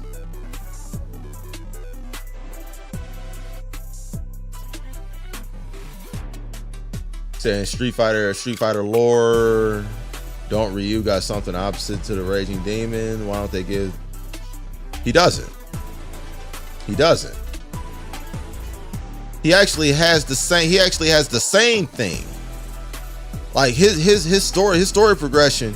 And don't get me started on lore in fighting games in general. But since we're having that conversation, it's not so much about him having the opposite of, the Raging Demon. He has the same thing, the Satsui no Hado. That is inside him as well. That's why Evil Ryu is a thing. Evil Ryu is the theoretical result of what would happen if Ryu gave in to that evil power that is already within him.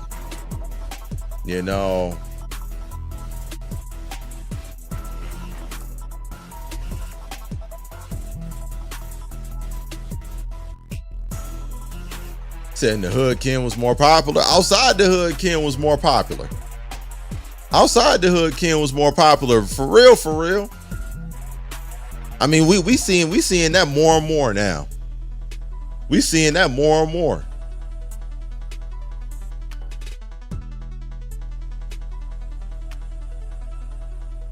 Said Ryu was washed in. That's what we're saying. That's what we're saying.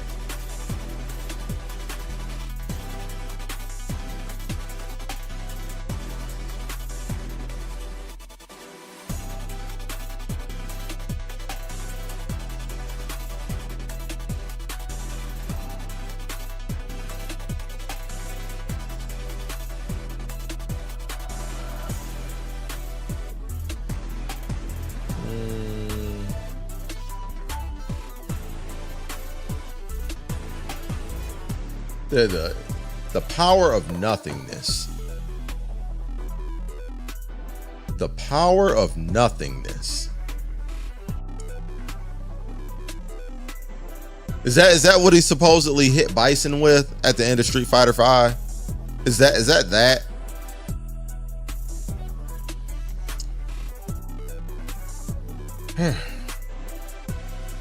Power of nothingness.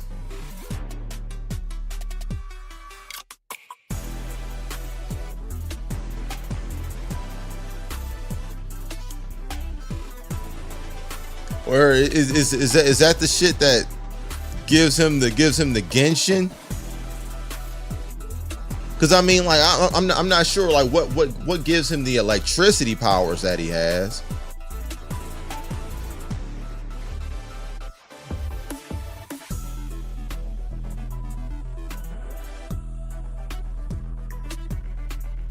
But regardless, it doesn't make him. It was never enough to make him stand out. It was never enough to make him stand out, man.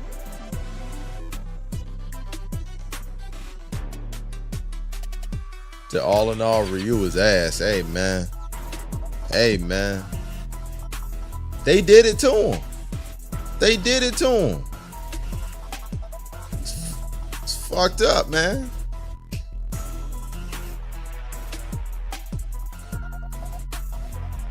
It's fucked up, man.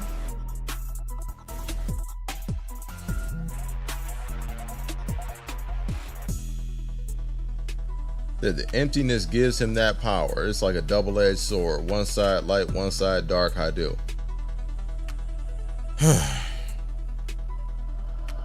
Lore in fighting games. Lore. Yeah. Lore in fighting games, y'all. Y'all hear this, right? Y'all hear this, right?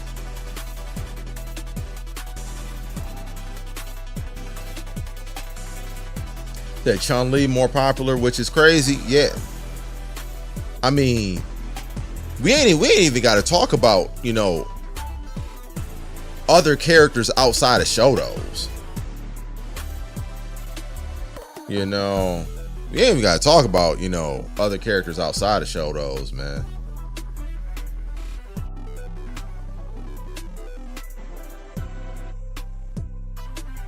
Said once you play Evil Ryu, regular Ryu is cheeks. I mean, to be honest, Ken is almost better than Evil Ryu in a lot of ways.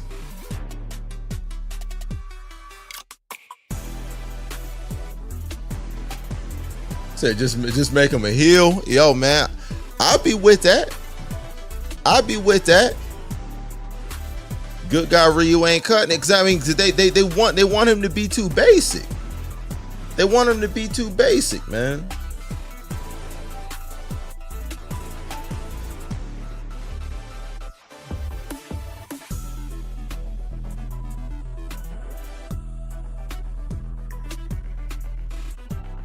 Said Ryu not ass, Paladin be showing out with him. Oh, okay. All right.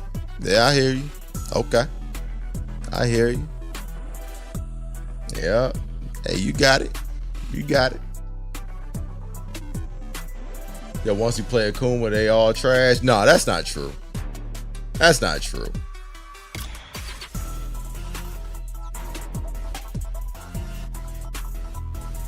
No, that's not true. Ken is still gonna be Ken out here. Ken is still he's still gonna be Kenin. Ken's still gonna be Ken, and Luke's still gonna be Lukin. You know, I wouldn't go that far. I wouldn't go that far.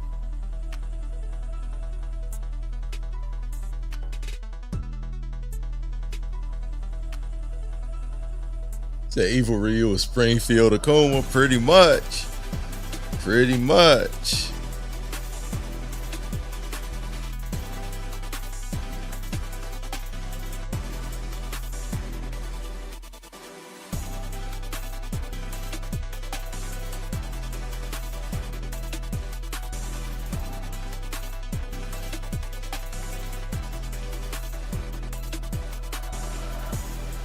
Evil Ryu was sick in Street Fighter 4. Taco and Daigo. Hey, man. Hey, man. I mean, you talking about Sako and Daigo, man. Yeah, man. Killers. Killers, man. But all right, man. Now, I want to see this joint. I want to see this joint in slow mo, man.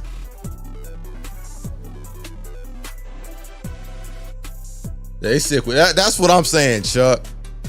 That's what I'm saying. Like like, yeah.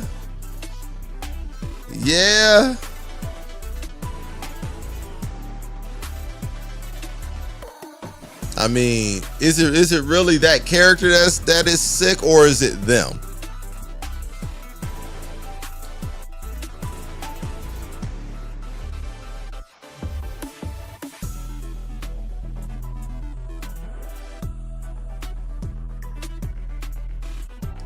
Yeah, I want to see what kind of like fine details we can pick up on in this joint here. This is actually my first time picking apart the entire trailer in slow motion.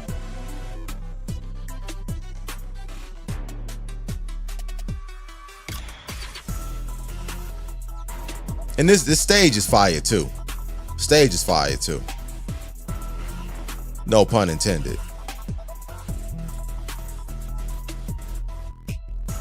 Yo, man, that right there. That right there is crazy. The way that they present Akuma is just, it's like that, bruh.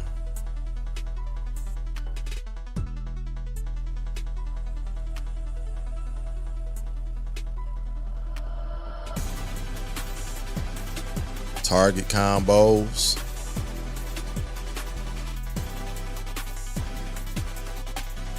He got that back from Street Fighter 5.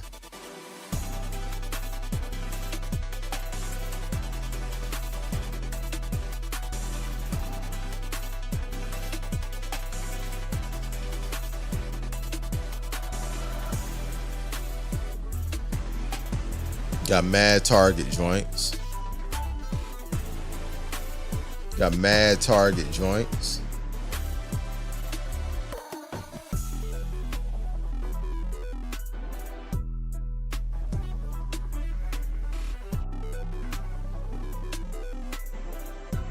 Yo, Lo, what up, though? How you living, man? So there's a lot to break down. Okay. All right, let's see what we can do. Let's see what we can do. Said, man, I'm probably done. There's most definitely character disparity now. I mean, on the surface, it does look that way. It does look that way, but he has a lot of tools. He has a lot of tools, but it's going to depend a lot on the player to manage resources. You know, because like we're going to extensively, you know, break things down a little bit. We're going to extensively break things down.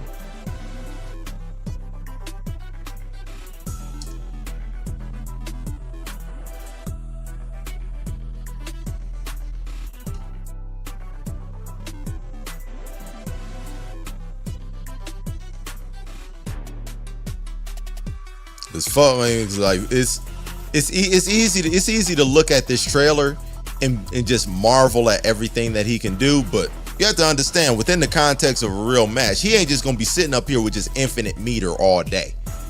He has a lot of tools, but hey man, he got a head too, man. You can punch him too.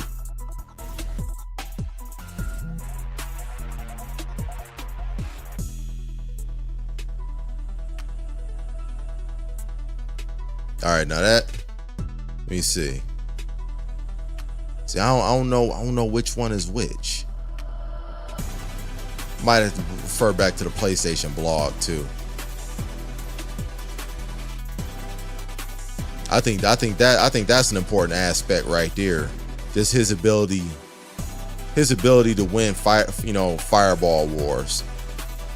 His ability to win fireball wars is gonna be it's gonna be big. It's gonna be big.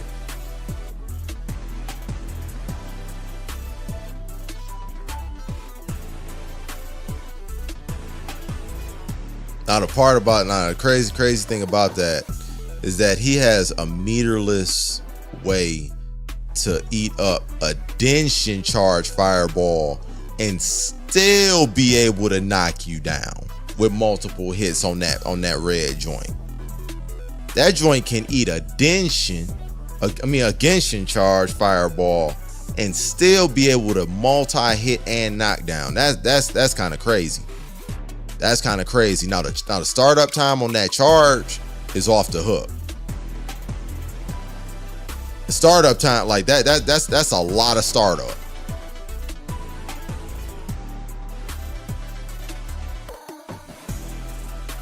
Air invincibility or air invulnerability on his DP, on his regular DP.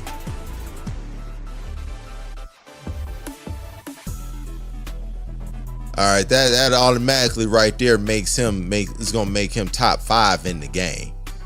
This right here makes him top 5 in the game. A crouching medium that's cancelable, he top 5. That qualifies you. Where he gonna land in that top 5, we gonna see. But that right there just can't, just automatically just go ahead, punch his ticket in top 5. But again, it's gonna be very, very dependent on the player. Very dependent on the player. So I wonder if he has EX red. That's a good question. That's a good question. You say you think you can juggle if you drive rush on that move? On which move? I'm sorry. I didn't even peek. I didn't even peek.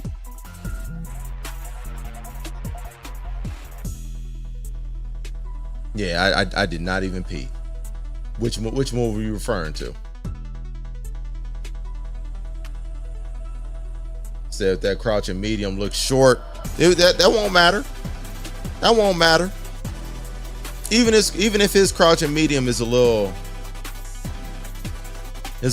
short, it's still going to be effective. The fact that he has a low hitting poke that can be cancelable into drive rush is enough.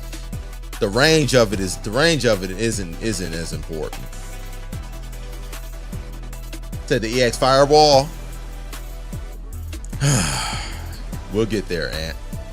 We'll get there, Ant, about how I feel about his EX fireball. And I'm not dodging your question, but we'll get there. We'll get there. His EX fireball in the air.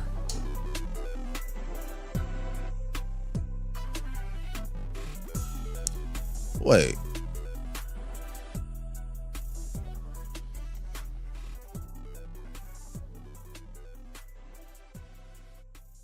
Does that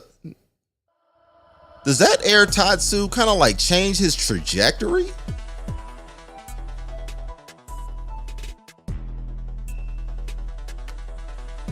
Does that Air Tatsu change his trajectory? Yeah, like it hops him up a little bit. It hops him up. Yeah. I didn't peep that. I didn't peep that before. That's a crazy ass whiff punish right there. That's a brand new move.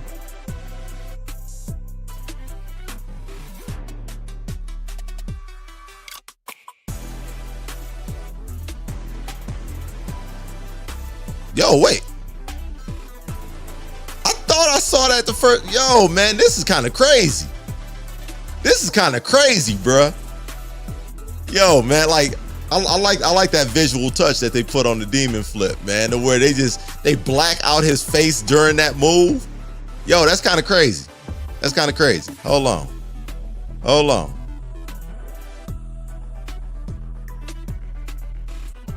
Yo, that's sick.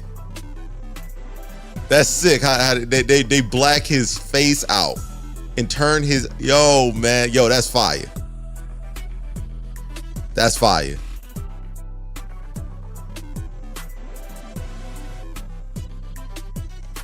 That's fire. So I think you can Tatsu out of a demon flip. Nah, man. Nah, they're not. They ain't gonna give him no Tatsu out of demon flip, bro. They not gonna give him a Tatsu out of that.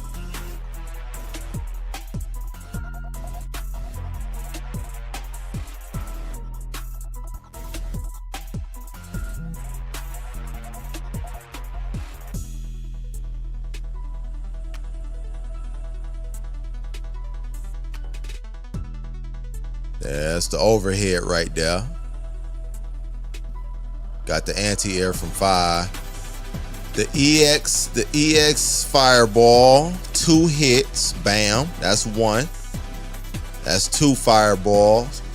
Drive rush after the joint. Man, listen. Said it looked like it though. No, the air Tatsu wasn't. When he did the air Tatsu, that wasn't out of a demon flip. Yeah, that wasn't out of a flip.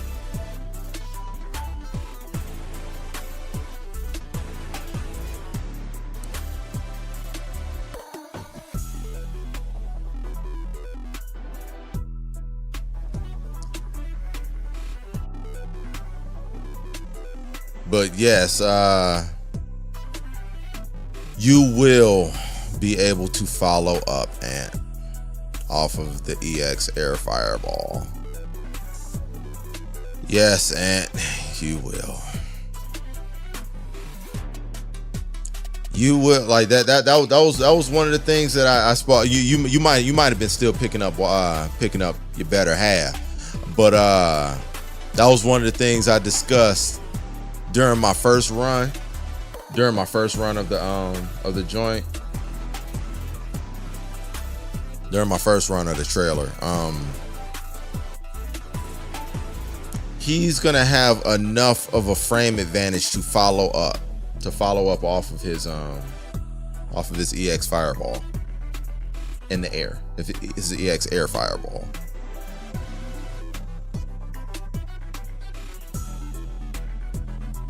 Okay, overhead.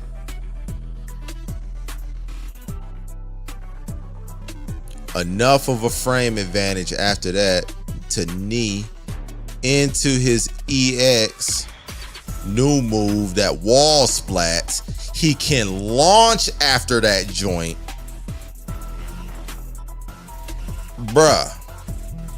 But again, let's run it back. Again, let's run it back. Let's come back down to earth a little bit. 1 bar used. EX, that's 3 bars now. We're up to 3 bars. Launch. Another EX, that's 5 bars. That's a 5-bar combo right there. Now, yes, I understand that it looks crazy because it is. It is crazy. Crazy. But again, he is very, very likely to have the lowest health in the game, or at least tied for the lowest health in the game. So when you are using that much meter, you have to be very, very mindful of burning out, because when you have low health, the game is very, very unforgiving for you. And I think that is ultimately how you balance a character like Akuma. You know, if you take somebody who inherently has low health and you strip a lot of their tools away, you strip a lot of their ability to offensively and defensively play the game. You got to be you got to be very careful. Akuma players are going to have to constantly be having to check themselves. It's going to be real in the field. You're going to be scared of them, but Akuma players ain't just going to be able. Akuma players are not going to have infinite drive rush meter or drive meter. They're not. Keep an eye on how much meter they use and use that against them as an opponent. You're gonna have to actually be a fucking opponent to this character. You know? He said, but if they don't, you got a battle on your hands. But a whole lot of the things that are being shown off right now are very, very meter dependent. So if you're okay with burning 5 bars a meter and being at risk of burnout at any given time in bats, I think that is a very, very disingenuous thing for you of all people to say. But if they don't, because you are gonna burn out and you're gonna burn out before they even say fight. You gonna literally start a round and burn out. So I think that's a very disingenuous thing for you of all people to say. But for the sake of answering the question, you know, folks are going to have to be very, very mindful of how they use their meter, especially when you're playing a very, very low health character. I don't know if he's going to have the lowest health. I don't know. We'll see. We'll see on where they put his health. But at the end of the day, when you're playing a low health character that seems to be very, very meter reliant in order to extend, to create offense, hey man, I'm just saying. You still gotta fight. You still have to fight a regular fight. Like Akuma is not just going to be out here just running roughshod with infinite meter. Like you're not gonna just be able to be brain dead as an Akuma player. You're not. You're not.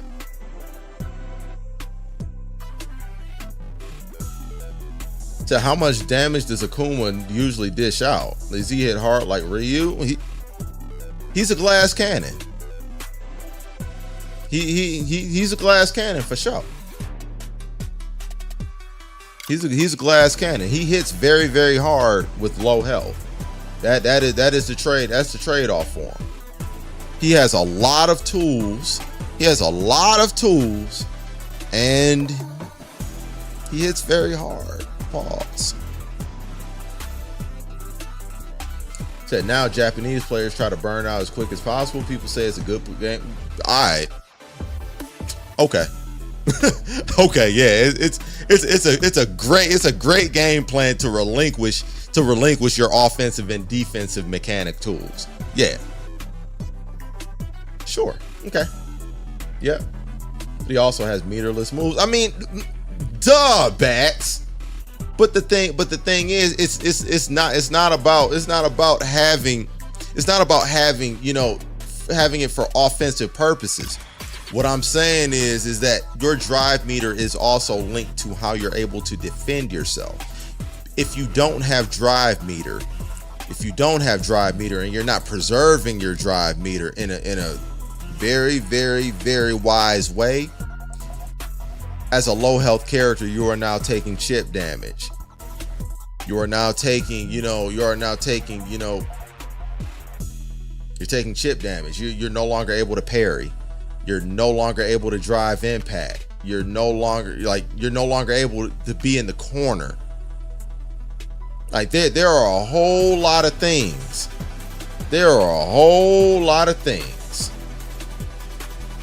That you have to take into consideration when it comes to layering on your mental stack, because you have lost a lot of tools at your disposal. So if a person like just wants to go all balls to the wall, pause, with a combo like this, yeah, it looks cool, but if you don't kill, If you don't kill, it might be a thing.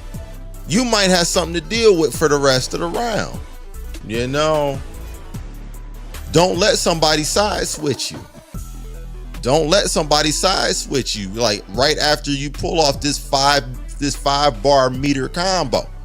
You know, so I don't agree with it. I'm just telling you what I heard. I mean, no. I wasn't saying it, you know, from the standpoint of, you know, it being your philosophy, but I mean, I think that's crazy. I think that's crazy to, you know, strategically want to burn out. Like that makes no sense to me. That makes no sense to me. And this is what I was, you know, the other part of what I was referring to, and this is what I was kind of like tripping out over. This is the EX Fireball. Notice how the EX Fireball took him off of the ground. It gives him enough of a frame advantage because it takes him off of the ground. It takes his opponent off the ground. So yes, you will have enough time to drive rush and do whatever you want and, you know, go crazy, do your thing. It don't make sense, man. It don't make sense.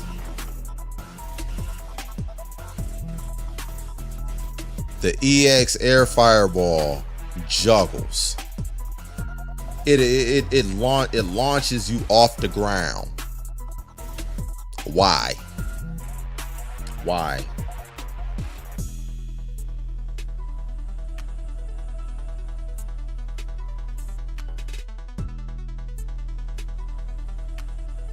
He says, so if you get people's HP down halfway, will spending that meter be worth it if you only need 1 or 2 touches and burnout?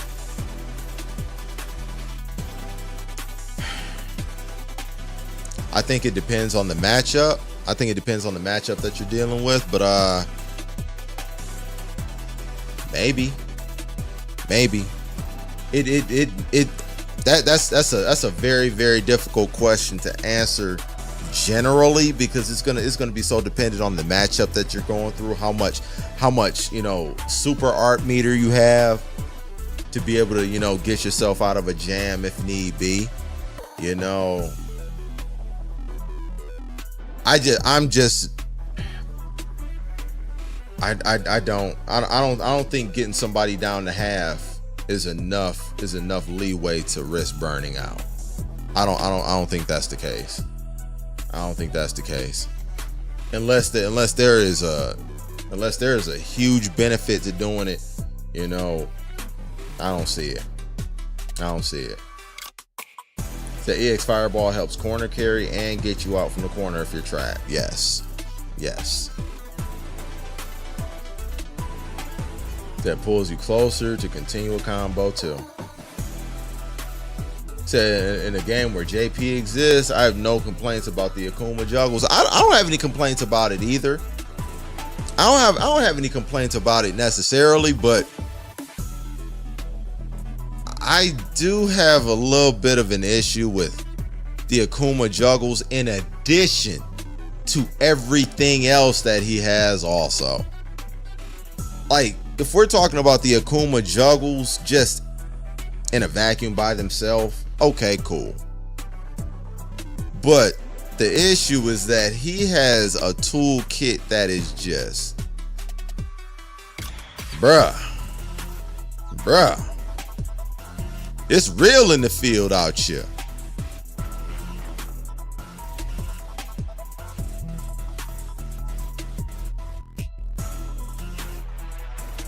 Man.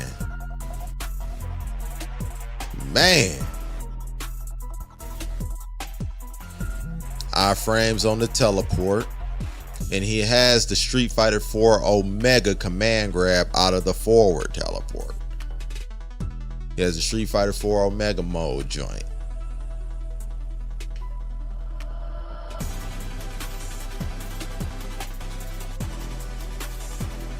Like now that I look at it, like he's heavily Street Fighter 4 influence.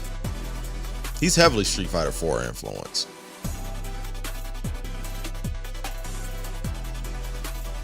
Okay. Drive impact into the launch. EX Tatsu. Okay. EXDP. Now I'm sure you don't have to use the. That is so sick, bro. That is so sick. Like the presentation of this character, like I can't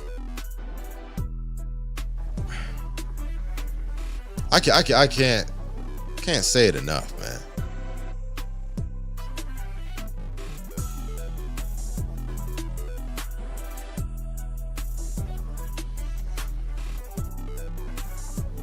Now, you didn't necessarily, like, I'm sure you don't necessarily have to use the EXDP to finish off that combo. You can just do a regular joint and save meter, but that right there was a 5-bar combo. You can shrink it down to 3 if you chill on the DP at the end. But oh, EX flip. EX flip. He said nah, air-to-air conversion into the air super art fireball that explodes and like lifts you up.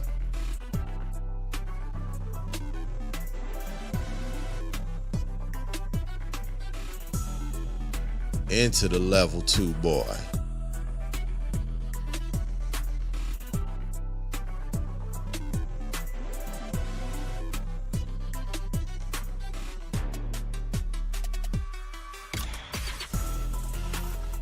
That wall splats.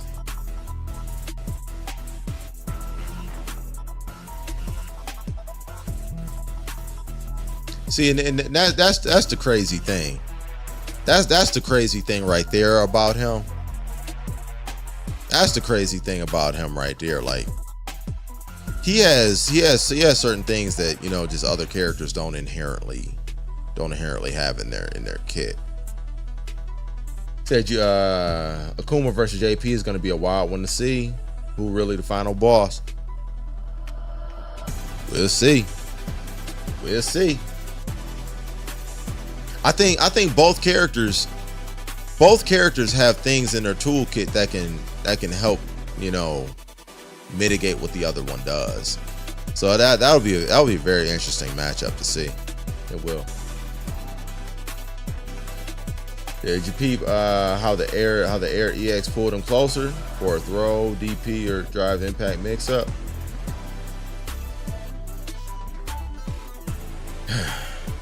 I did.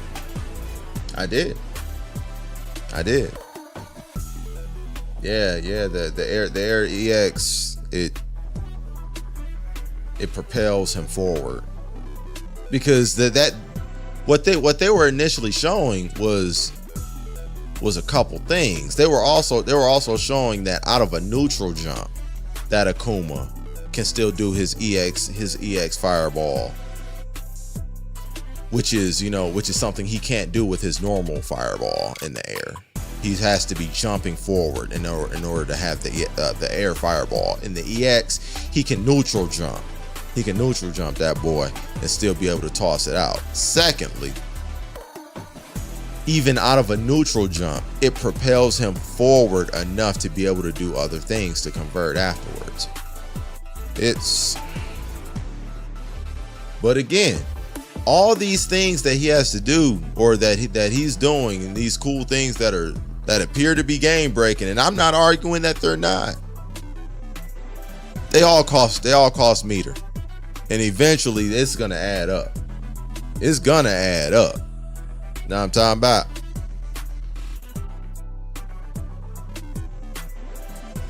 Say getting watched by Akuma will be an honor, man. Fuck all that, man. I'm gonna beat his ass too. I'm gonna fuck him up too.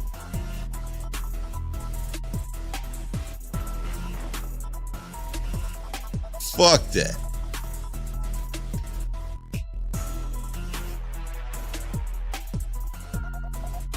Okay, you know what? Now that is actually kind of deceptive.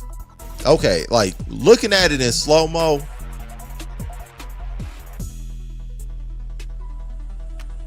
he's already damn near, like he doesn't have that as many iframes as it appears when you're looking at it in full motion.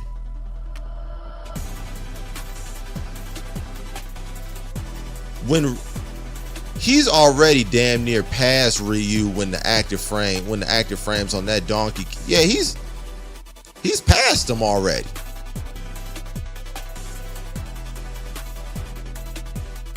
He's past him already, you know.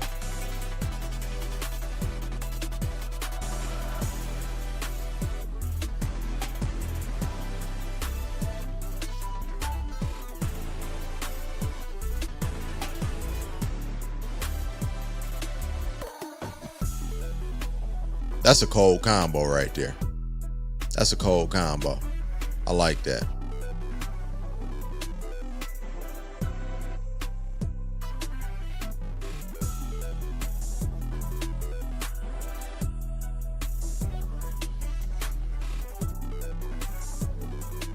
Yeah, knee is special cancelable.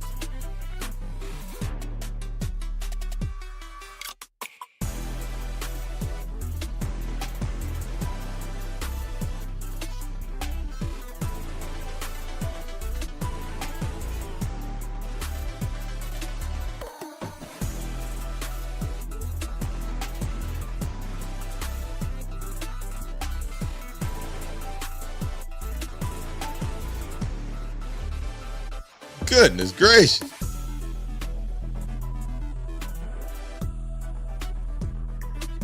Man, look at that right there, man. That man looks shook. Look at that man. Yo, man, he look hurt right now, man. He like, no, not the tippy ties, no. Yo, man, this is wild, man. But man, I love the amount of detail that they put, you know, into the characters. Not just Akuma, which goes without saying, but this is a really well done game. This is a very well done game. Shout out to Capcom, man.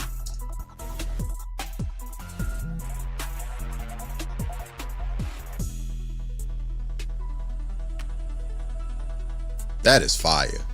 That is fire right there. That looks crazy.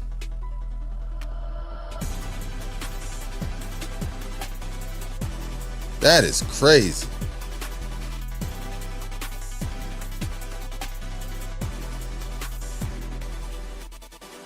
Yeah, stop hitting me, please, Phace. Facts. They did this trailer like this to show Ryu's time has ended as the face of the franchise. Man, they didn't do that with this trailer. They didn't do that with this trailer. They did that when they put Luke on the cover of the game. Yo, man, Luke is on the cover of the game, man. It's been a wrap, bruh.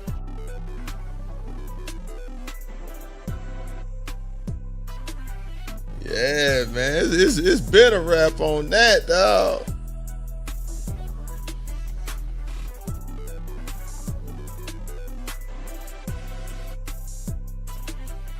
You know what, Black? Yeah, that's true. Yeah, that's true. Yeah, man, that's a screensaver right there. That's a screensaver for show. Yeah, that's a screensaver for show right there.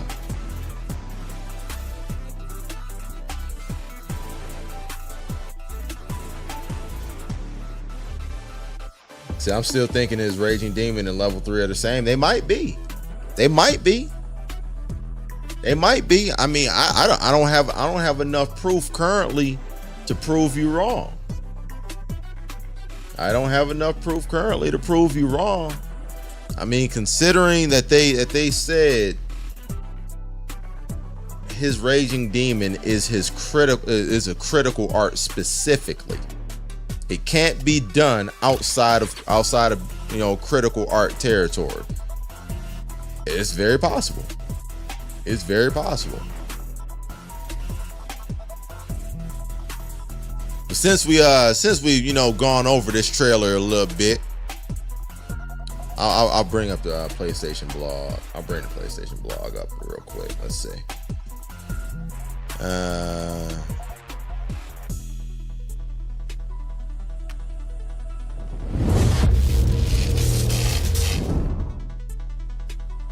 Akuma SF6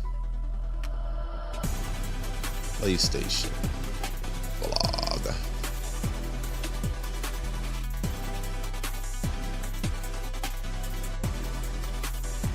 Yeah. Zoom in a bit. Take this up to 100.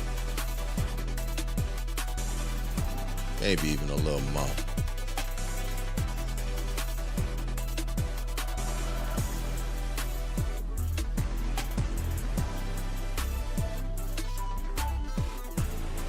No. Whoops. I didn't even mean to bring the cabinet up. That's crazy. My bad, y'all. My bad, y'all. I'm tripping. All right, let's get it. Let's get it. Said Akuma will challenge foes worthy enough to face him in Fighting Ground, World Tour, and the Battle Hub. Legend tells of a man so consumed by his pursuit of strength that his soul and body have now faded into nothingness. Though many wish he were a mere legend, Akuma will rise again in Street Fighter 6 to challenge foes worthy enough to face him on May 22nd. Will you harness the power of the Satsui no Hado or succumb to it?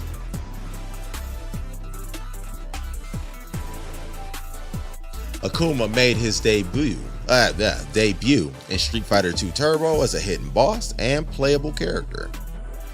In Street Fighter 6, Akuma's thirst for strength has taken a maddening toll. He carves figures of the hundreds of opponents he has felled and places them in the cave he resides, their silence beckoning him to fall deeper into his path of inner strife.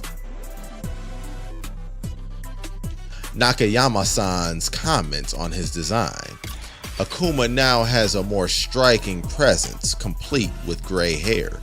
We also used Buddha statues and animals as references for his musculature in an attempt to give the character a more memorable aesthetic.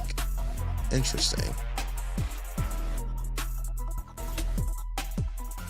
Like the rest of the Year 1 characters, Akuma can become your master in World Tour. Find him in a new area, Enma's Hollow, located on the island of Gokwentu, but beware the effects of the Satsui no Hado, lest you become tormented by its hunger. After increasing your bond with Akuma, he'll teach you his demonic moves, which you can then assign to your avatar to be used in World Tour travels or in avatar battles in the Battle Hub. As a man who has spent his life honing his skills, Akuma's moveset will be familiar to longtime fans, but the Satsui no Hado has unlocked new abilities. His fast walk speed and long-reaching normals allow him to control space and the flow of a fight. Let's start with Akuma's iconic moves that make him a well-rounded pursuer. His infamous fireball, the Go Hadouken, is back and can be charged up so that a red fireball is released instead, giving Akuma more options upon hit or block.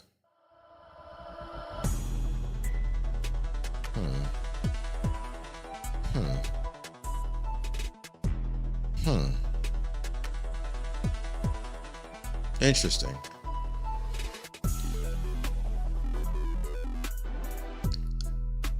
Everyone's favorite air fireball, yeah, right, can cover Akuma's aggressive approach. His dragon punch, the Go Shoryuken, works as an anti-air or as a combo ender.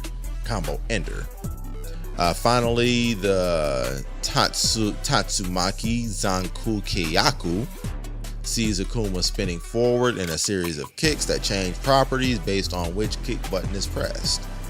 Yes.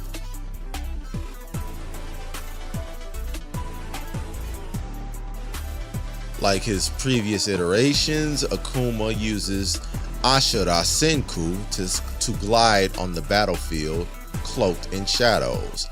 Be wary of using this ability since it can be stopped midway by an opponent's attacks. However, Akuma has honed this move's vulnerabilities and can now use a Boro throw during the approach to surprise opponents.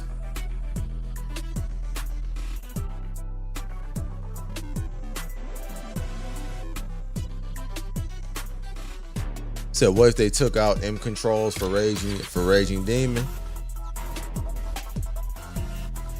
Man, that's what kind of like leads me to believe that Bats is on to something though. Like, you know, like I believe that his critical art is going to be the Raging Demon. That way it just keeps everything simple. I'm inclined to think that Bats has a point, that his level 3 is just, you know, not a Raging Demon, and his critical art is the Raging Demon, and that you just don't have access to the other level 3 when not in critical. Adamant Flame is one of Akuma's new moves, where he performs a forward thrust engulfed in flames. This move is useful in combos and for exploiting vulnerable opponents due to its long reach. The OD version will wall splat opponents, opening up more opportunities in the corner. Says so his frame data must be bananas, is what they're saying. I mean, we don't know that yet. We don't know that yet. Could just be marketing. It could just be marketing. We don't necessarily know that yet. Demon Raid is the Street Fighter 6 version of Hyakishu. As Akuma leaps into the air with his move, choose to follow up with a low kick, an overhead attack, dive kick, or to end the leap early. It's literally a hooligan. Literally a hooligan. Oh, Bats, you were right. The OD version of the Demon Raid unlocks 2 more follow-ups, an air fireball and an air tatsu. You were right. I stand corrected. I shall shut all the way the fuck up.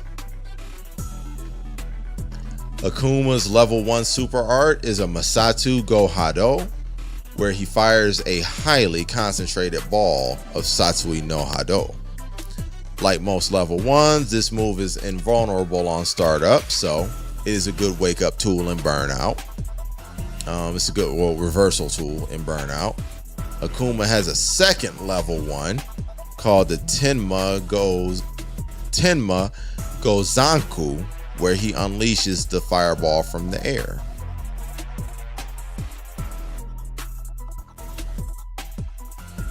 That they gave him Tatsu out of Demon Flip. That shit's crazy. Yeah, all you have to do is just OD to Demon Flip, apparently. Yeah, just got to OD to flip.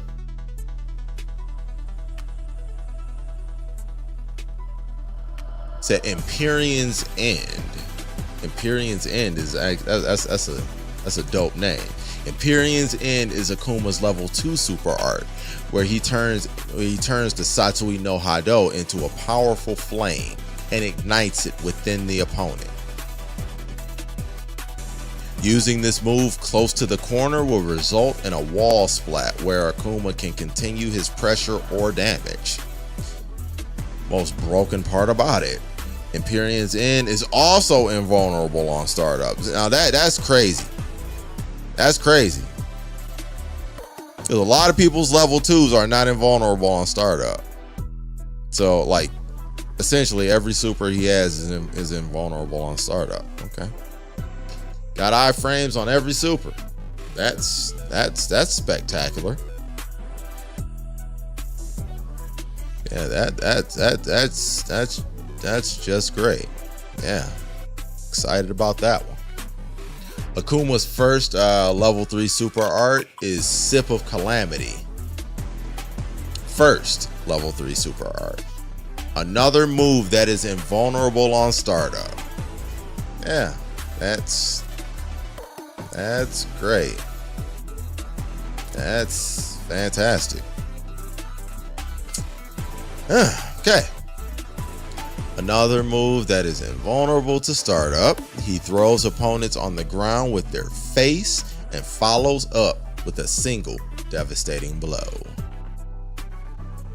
Finally, the move you've all been waiting for, the Shungoku Satsu, or the Raging Demon. This second level 3 super art can only be performed when his vitality is low enough for a critical art and can be used to end combos. This time, he allows you to see what happens during the 1 second worth of nightmares. Coming with this update is a new stage, Enma's Hollow, where Akuma resides to continue his Hellbent training. Year 1 Ultimate Pass owners will receive this stage on May 22nd. Akuma's outfit 2 is inspired by his debut look in Super Street Fighter 2 Turbo. Speaking of outfits, Rashido, Aki, Ed, and Akuma will have their outfit 3s also available for purchase when Akuma releases, and will automatically be distributed to all Year 1 Ultimate Pass owners. Now that's cool. Okay. One last thing before we sign off. With the Akuma update becomes the major balance patch we mentioned in the past, where all characters will receive changes. We'll have more to share about this in the future as we approach May 22nd. Get ready to unleash your inner demon when Akuma rages in. Yeah. So,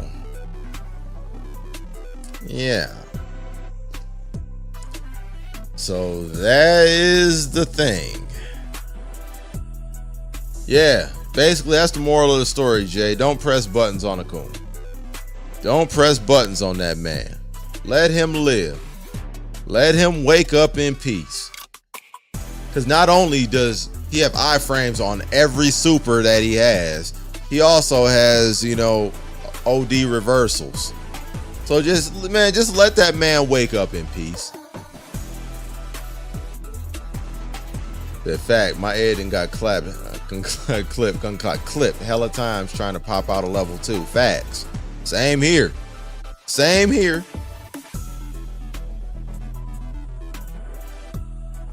I hope everybody else is getting a second level 3. Yeah, right. Yeah, man. Echo, man. Yo, man, relax, man. Yo, Echo, man, come on, man. Echo, man, come on, man. Come on, Echo. Come on, man. Come on, man. Man, Chris, man. Come on, Chris, man. Chris, man. Come on, Chris. Come on, man.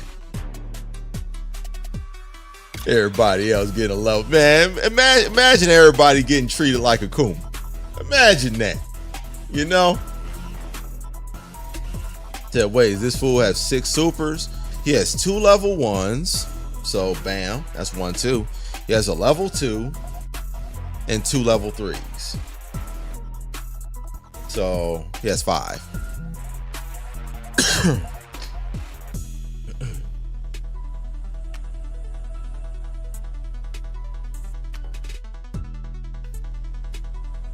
Yeah, he has 5.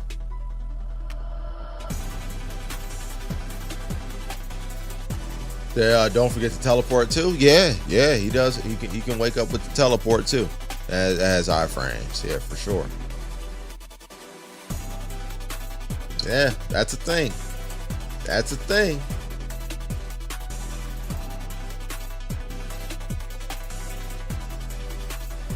This man to master two different fighting games and counting. Wouldn't surprise me, man, if NRS, you know, they wanted to dig themselves out of a rut and just decide, yo, man, we're gonna throw Akuma in this joint too, man. Oh man, we struggling a little bit on this side, man. Yo, Capcom, let us hold Akuma, man. We'll throw y'all some bank, man. We got enough bank. We got enough bank over here, man, to finance season 3 and 4, man. So let's throw you some bank and let's have licensing rights to Akuma real quick, man. Let's design some cool fatalities for Akuma.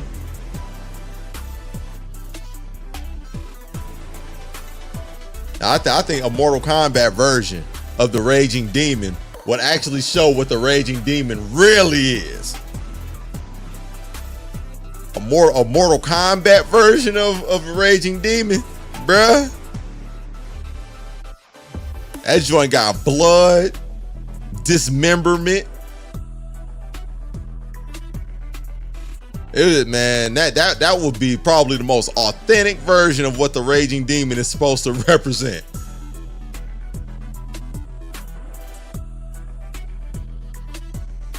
They wrote that article as if they don't know Akuma is just broke as hell on release. Oh man, they were fully aware. Oh, they're fully aware of it. They're fully aware of it. I mean, the thing is, man, where is this? Hold on. The mere fact that they said, as a man who spent his life honing his skills, Akuma's moveset will be familiar to longtime fans, but the Satsui no Hado has unlocked new abilities. His fast walk speed and long-reaching normals allow him to control space in the flow of the fight. The fact that he said that they said that in that article, Echo, lets you know this dude's about to be busted. Because a fast walk speed and long-reaching normals is enough to be top 10 in the game before you even consider everything else he got, bruh. Man, that's marketing.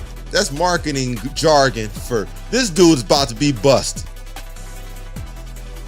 The only thing I can say is that, you know, like he's gonna have low health, and you're gonna have to be very, very careful of how you use your drive gauge, you know. But other than that, like if you are fully, you know, if you are fully equipped as a player to manage those aspects of Akuma, man, it's gonna be scary time. It's gonna be demon time out here, man. You know, it's gonna be demon time out here, bruh.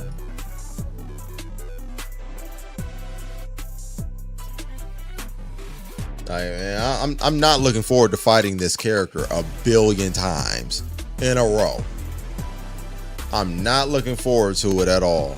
But the reality of the situation is, we all just gonna have to, you know, buckle down, tighten up, deal with that thing.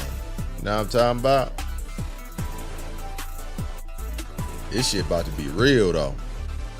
This shit about to be real.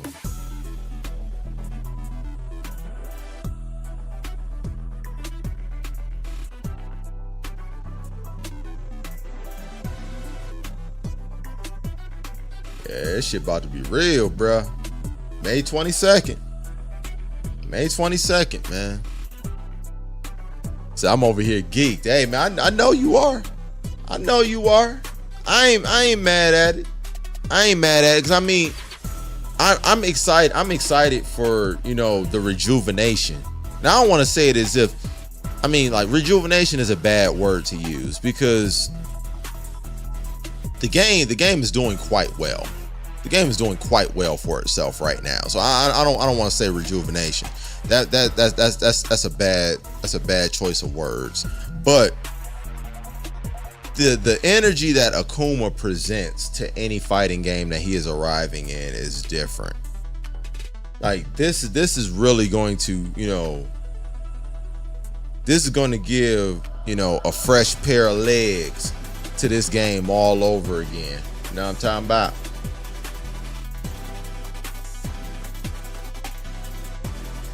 Okay, can we talk about the matchup? Who will have it the worst and who will fare out? That's a good question. That's a good question. I don't think we're gonna know that until we know how extensive this balance patch is gonna be.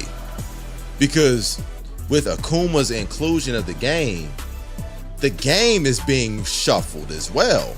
Characters are getting reworked. Potentially the drive system is getting reworked. So it's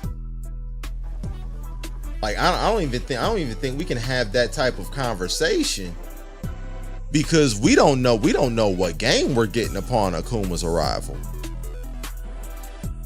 Like we could be in for something completely different, where, you know, all of a sudden now Jamie is a top tier character. You know, like there could be major rebalancing behind the scenes going on that makes Jamie a top tier character, and all of a sudden makes, you know, DJ a mid tier to low tier character. You know, that's a very, very difficult question to answer right now, because of not just Akuma's arrival, but we're getting a complete rebalancing, a reshuffling of the deck as far as Street Fighter 6 in general. You know, said now we need M. Bison. You goddamn right. You goddamn right about that, man.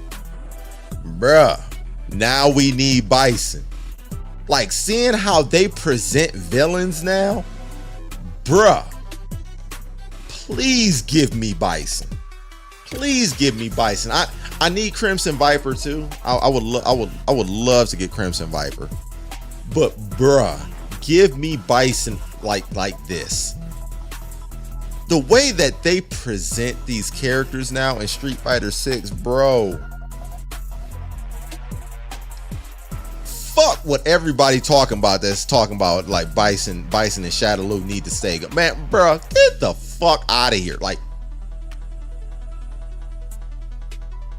the way they are doing these characters now, bro, the streets need this.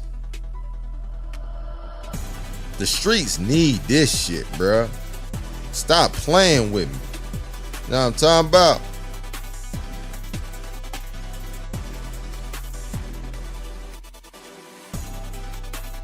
I can't wait till the major balance patch notes drop. Me neither.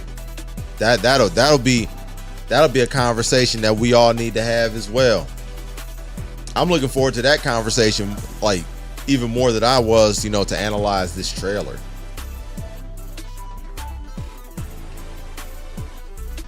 See Viper would hit in this game for sure. Oh man, bro, we long overdue.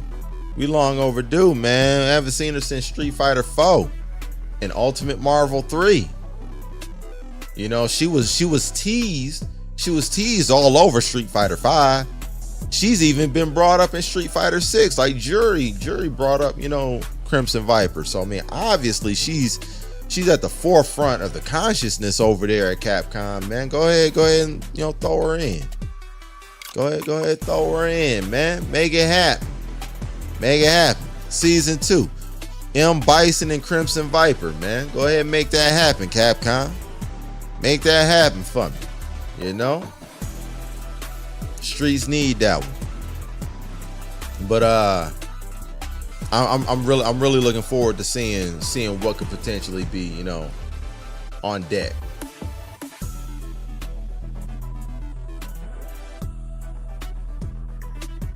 Yeah. I'm looking forward to seeing what's on deck for the future. It could be fun. It could be fun. You know, having a reshuffling of the deck, you know, having to, you know, relearn the game to a very large extent, you know, because they've been sitting back, they've been chilling for, you know, 11 months, almost an entire year. Like, Street Fighter 6 came out on June 2nd of 2023. This balance patch is coming out on May 22nd, 2024. So they sat back for, you know, essentially an entire calendar year, just listening, operating behind the scenes, tweaking things, testing things out. And now ultimately we are going to get this balance patch, the first major balance patch of Street Fighter 6. And it could be, you know, it could be pretty significant. It's gonna be pretty significant. I'm looking forward to it. They give us the biggest roster ever in Street Fighter history. I believe that's going to be the case. I believe that's going to be the case. The roster has grown in every single entry. The roster has grown in every single entry outside of 3, I believe. It grew with 4, it grew with 5, and I believe it'll grow with 6 as well. I believe this game was designed to have a very, very, very long life cycle. I think this game was designed to have a very, very long life cycle, even if it wasn't as successful as it was. But the fact that it is as successful as it is, this game gonna be around for 10 years. This game gonna be around for 10 years for show.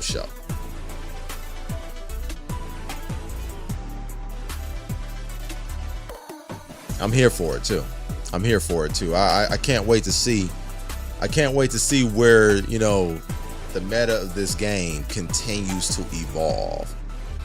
Because I think that's one thing that a lot of people get lost in, because everyone is just all hyperbolic about everything.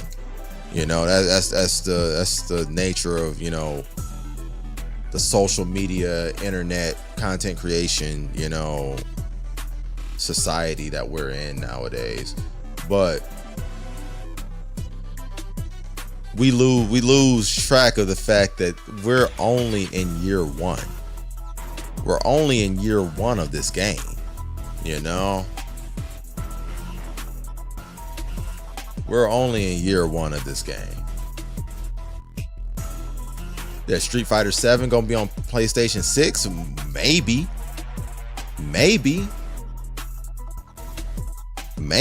We'll see.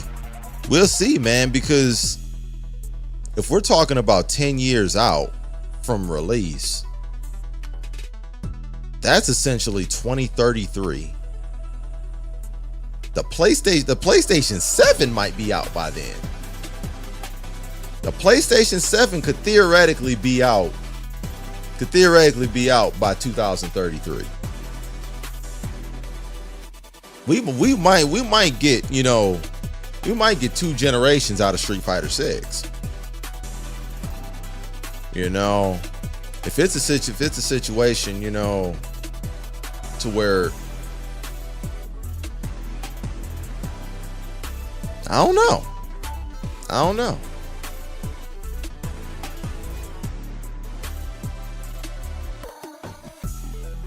We'll see. It would definitely be mid to late PlayStation 6 though.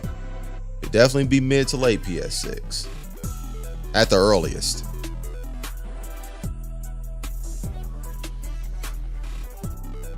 So imagine how good everyone from day 1 would be if they stick with it after 10 years. You don't even have to imagine that. It was a lot of people. It was a lot of people that stuck with Street Fighter 5 from day 1, man, and killers, man. Yeah, killers, bruh. Like, I remember going to Capcom Cup in, you know, 2016, you know, and seeing a whole lot of the same faces.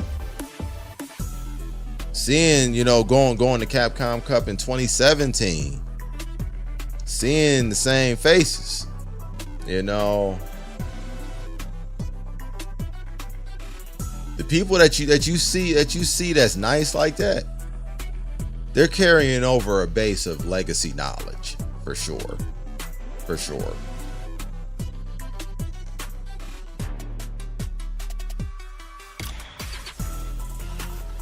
Oh, my bad.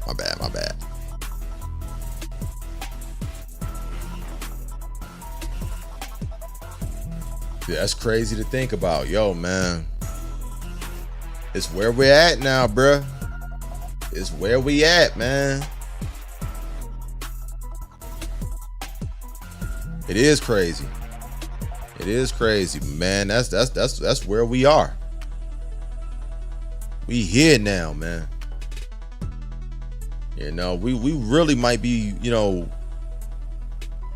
at the very least, like backpedaling into the PlayStation 7 generation by the time Street Fighter 7 comes out.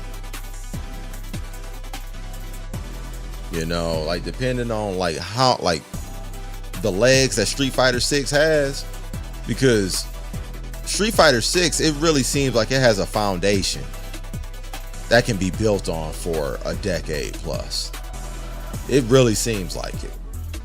You know, people, you know, like people always have their grievances, but people like the game. People like watching the game. People like playing the game. The game has an aura of excitement around it that its previous entry never had. Even at its peak, it never had this type of excitement around it. So if its predecessor could last 7, I'm confident this one can last 10 plus. Especially since the online is so good as well. You know. Say PS6 not too far from now. That's what I'm thinking. That's what I'm thinking. I'm thinking we could absolutely have a PlayStation 6 by 2027. I think by 2027 we could absolutely have a PlayStation 6.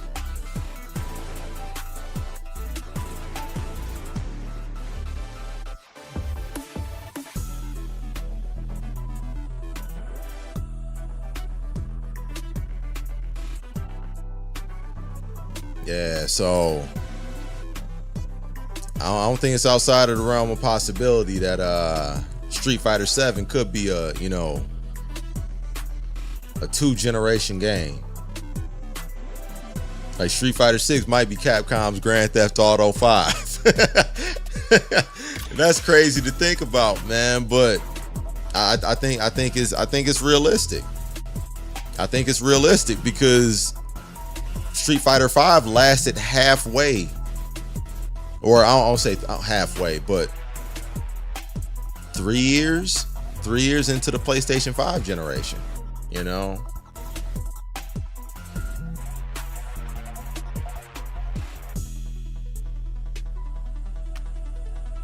Say, I wouldn't be mad at it either, Hen. I wouldn't be mad at it either.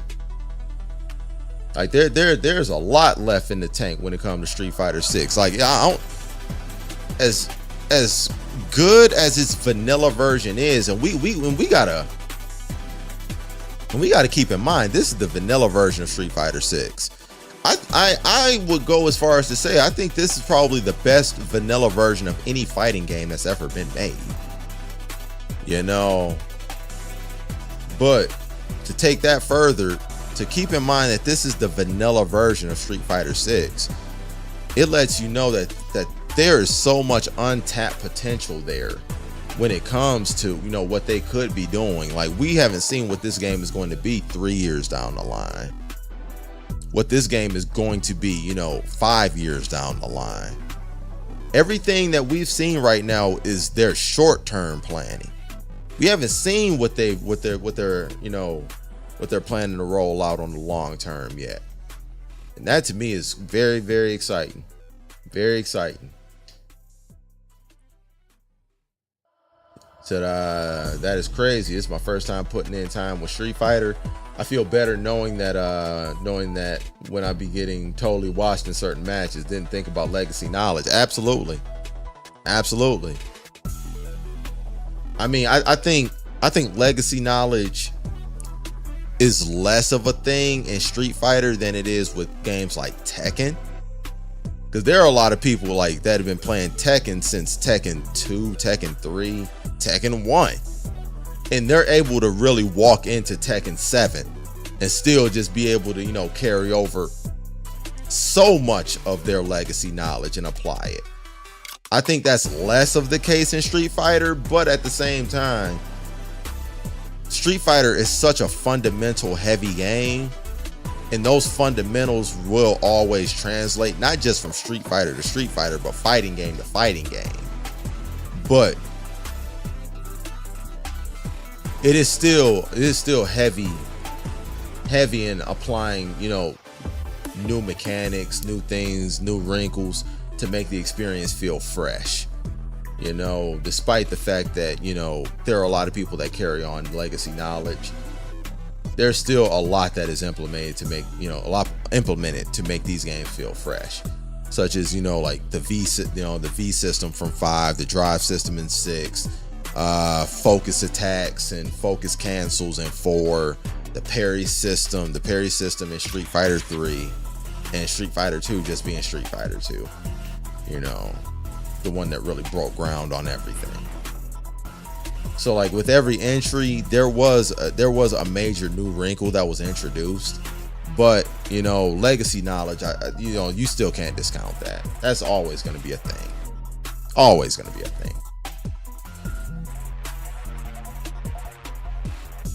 So I give it 2 or 3 more years until PS6. I'm with you. I'm with you. I believe that with a PlayStation 5 Pro being all but confirmed by Sony at this point, I think that's gonna launch, you know, this fall, winter, whatever. And I think, you know, 3 years down the line, we gearing up for the PS6.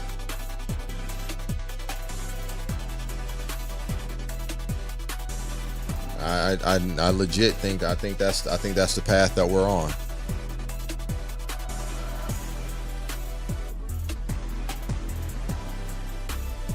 Oh, wait, hold on.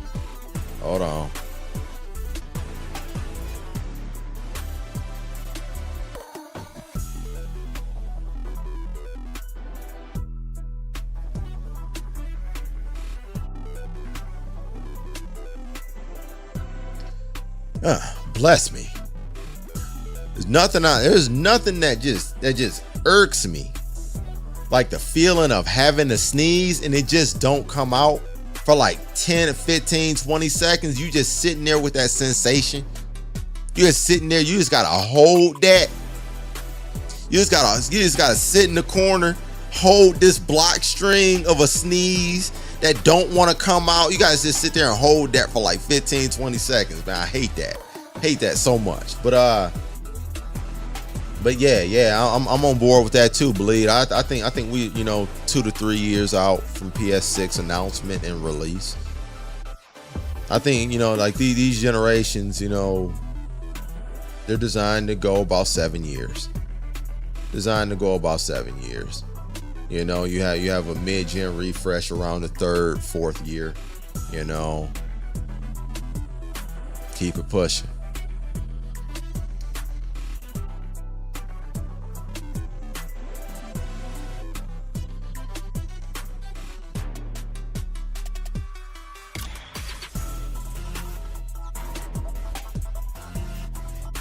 But yeah, man. Said my bad in and out the chat watching Knicks versus 76ers and these motherfuckers balling. Hey man, I ain't mad at you. I ain't mad at you, man. I can never get mad at, you know, somebody being an NBA fanatic like myself. Hey man, I can't be mad at you at all for being something that I am. That PS6, I haven't felt like I outgrew PS5 yet. Just knowing PS6 is here in 2 to 3 years, felt like I just got into this console. I mean, hey man. I mean, didn't you get a PlayStation 5 late though? Didn't you get into the PlayStation 5 generation kind of late?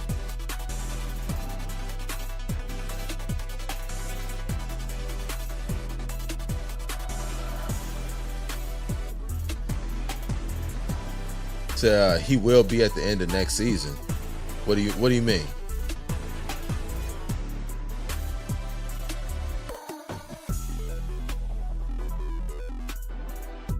Do you think we need Vega?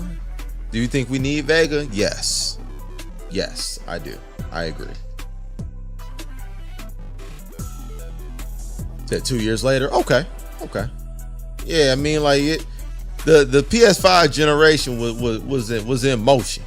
It was in motion already. Said fuck a PS6. I'm going full PC moving forward. There you go. And honestly, Jay, I ain't telling you what to do, but with the PC you got over there, man, you straight, bro. You straight, fam. But yeah, Ant, that's the move too. That's the move, Ant. Go full PC, man. Get you some modular hardware that you have full control over, man. If you want a PlayStation for the exclusives, which is all I have a PlayStation 4 now, this is the only reason I have a PlayStation now. PlayStation 4. That sounds like saying PlayStation 4, but that's the only reason why I have a PlayStation console anyway, for the exclusives. You know, get a PC, man, especially since a lot of the PlayStation exclusives are going to be eventually on PC anyway at some point.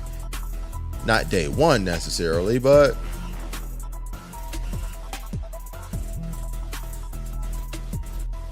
I'm ready for that Pro. I'll be on that day one. Hey, get what you get, man. Get what you get, man. I ain't mad at it. Like I'll have to see what that PlayStation 5 Pro does. If that joint can outperform my 3090, I don't see a point. And even if it does outperform my 3090, I'll upgrade my GPU.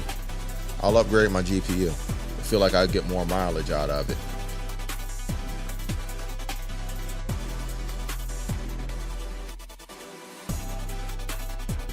So I'm not waiting 2 or 3 years for Sony games. Yeah, I feel you. I feel you. That's the only reason why I have a PlayStation console. Is, because the exclusives aren't day and date on PC. I gotta hold on to this joint. As long as this PS5 can run GTA 6 and Wolverine, I don't need a Pro model. Hey, I mean, running it, and okay, I'll put it like this: running a game and how it runs are two different things. I ultimately need to see how those games run. I need to see how those games run before I make that type of decision.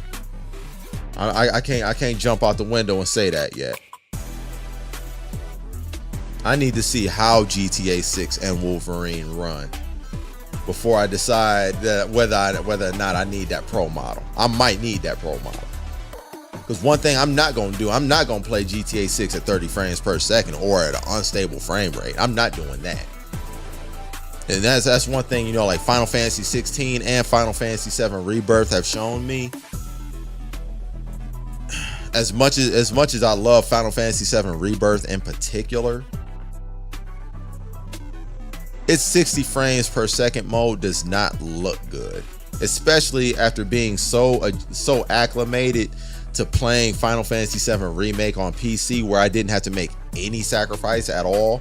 I could have it look better than Remake's fidelity mode and have it run at 120 frames per second. Having to go back to the PlayStation 5 version and making compromises, nah, I'm straight. I'm not playing anything at under 40 frames per second. I'm not playing anything at under 40. If I have to play it at 40 frames per second, I'll wait. Like it's like at this point now, it's not a good experience. It's not a good experience to me anymore. Said GTA 6 at 4K buttery 23. Hey, nah, man, you got that. Said Square just got to step their game up. Nah, because it's not just them. It's not just them. I mean, the thing is, like, games over the course of the generation are going to get more ambitious, you know, and as games continue to get more ambitious, they're going to push the hardware more. It's just only so much you're going to be able to get out of a finite piece of hardware, you know. Like, that's why you have situations like with, you know, Dragon's Dogma now, like that can only run at 30 frames per second, you know. It's not just Square. It's not just Square. It's everybody. So they did all that talk about harnessing the PS5. I was expecting Naughty Dog or Guerrilla level performance.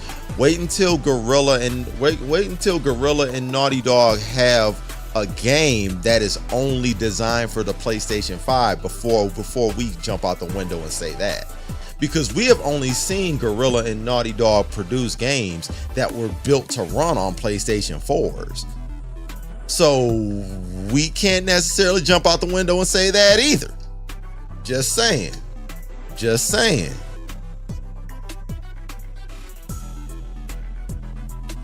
The only developer we've really seen jump out the window and make PlayStation 5 exclusive experiences is Insomniac. You know, said that Burning Shores DLC that is still designed to run on, like, the game from a game design standpoint. That is still designed to run on a PlayStation 4. You know what I'm saying? That is still designed to run on a PS4. Yo, Crow, what up, though? So all Sony games run at 60 plus, but you're right. And most of those Sony games were built to run on PlayStation 4. So it's easy to have a higher frame rate when the game itself was fundamentally designed to run on weak hardware like that. You know what I'm saying? Final Fantasy 16 and Final Fantasy 7 Rebirth were not designed to run on PlayStation 4s at all. So the only games that you can really apply that logic to is Ratchet and Clank: A Rift Apart, and Spider-Man 2. And you can't really apply it to Ratchet and Clank: A Rift Apart because that's not an open world game. Spider-Man 2 is really the only outlier. And there are certain aspects of Spider-Man 2 that don't look as good as Spider-Man 1. So I mean, everything is about concessions. You know, everything is about concessions. So has there ever been an open world Unreal 4 game on PS4? Unreal 4, I don't know. Unreal 4, I'm not sure.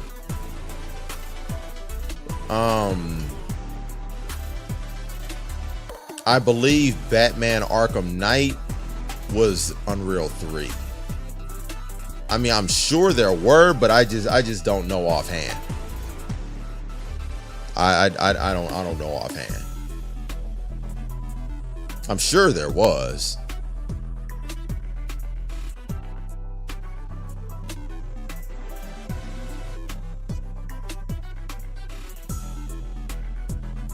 But yeah, I mean, from a game design standpoint, there has not been a game constructed that has done what Final Fantasy 7 Rebirth did. To have a map that is that expansive, connects seamlessly. Like, I understand the reason why it runs the way it does. I understand the way it runs, like why it runs the way it does. So I think Rebirth could run on a PS4. Hell no. No way. No way. No way. Not a chance. Not a chance. That PS4 would have your whole crib on fire. No way. No way. Like, you can't run Rebirth with slower load speeds. The reason why Rebirth's world is constructed the way it is it's because of the low speeds of the PS5.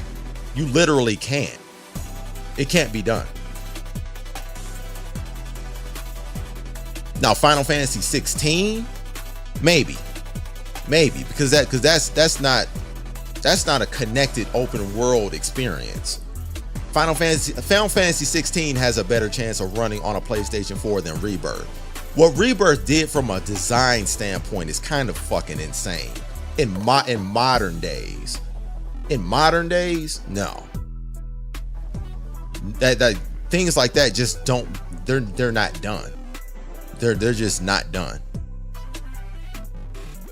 Like from a game design standpoint, like Final Fantasy Rebirth is kind of spectacular. It's kind of spectacular what they were able to do. I didn't think they'd be able to do it, to be honest. Said Death Stranding was on, yeah, it was on Decimal, yeah. Said that engine has so much optimization for open world games. Sure, yeah, it does. Yeah, it does. Yeah, it does.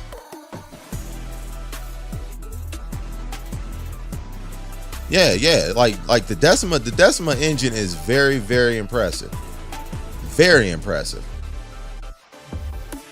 Very impressive, but that does not imply, like, Horizon, both Horizon and Death Stranding don't have anything near the level of sophistication in its world design that Final Fantasy VII Rebirth does. From a world design standpoint, Horizon and Final Fantasy VII Rebirth do not have a level of world design, a world and game design that Final Fantasy VII Rebirth does, and that's what separates those two. I'm not even talking about the like whether I like a game more than the other or anything like that. There are just certain things that were technically done in Rebirth that aren't done in Death Stranding or Horizon. Like what Rebirth did was kind of fucking insane.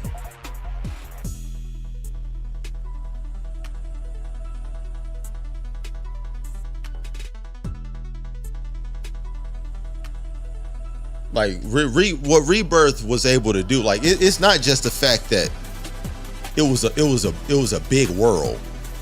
It was the fact that all of these different parts of the world connected seamlessly without load times, and all were drastically different from one another. Like it wasn't an empty world. Like these worlds aren't empty. These worlds aren't samey. Like they legit created a world that you could traverse by water, that you could traverse by land. You had to go through caves. Like it's tough. It's like that is a very, very difficult thing to connect seamlessly without any loading, without any perceivable loading. Because I mean, of course there's loading. I'm not even gonna try and cap about that. There's, regardless of how fast the game loads and how fast that SSD is, there's always loading. You can't avoid it. It'll always be. But the fact that they were able to do it with that little perceivable loading it's a technical marvel. It's a technical marvel. Said RPG is tough to do in an open world. I mean, an open world in general is tough. An open world in general is going to be CPU intensive. I mean, regardless of the genre, just an open world in general. I mean, there was a reason why Batman Arkham Knight never had a 60 frame per second, update, even on pro models. That's not an RPG, like it's not about the genre. It's not about the genre. It's about the design of the game that you're creating.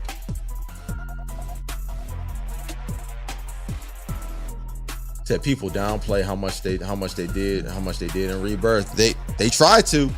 They tried to. I know better than that. They tried to. So where you have to track all the items you collect and the enemies and NPC.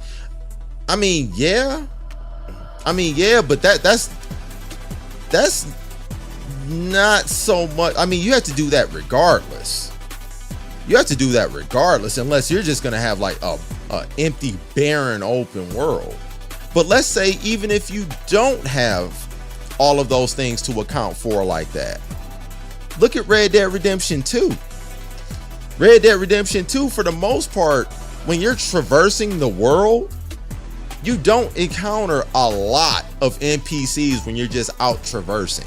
You don't encounter a lot of enemies when you're out traversing. You don't encounter a whole lot of items to collect. You know, yeah, you don't encounter a whole lot of things in Red Dead Redemption, and like those things that you would encounter in an RPG, and it still was intensive. It still is intensive. Like it's more so about the design of the game you're creating. Any open world is going to be intensive. That's why you never saw any open world game, regardless of its genre. You never saw them at 60 frames per second on console, last generation.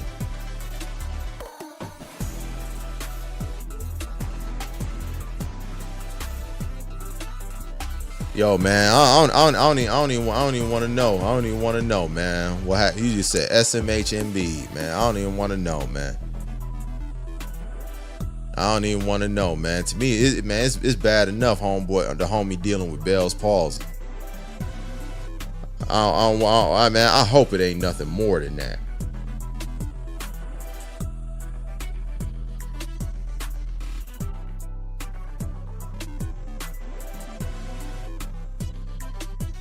Yeah, I hope it ain't nothing more than that, man. That break my heart. That break my heart. The Embiid did the clutch plays. Oh, that's to be expected. That's to be expected. You know. And yeah. He ain't gonna go out like a bitch. He ain't gonna go out like a bitch.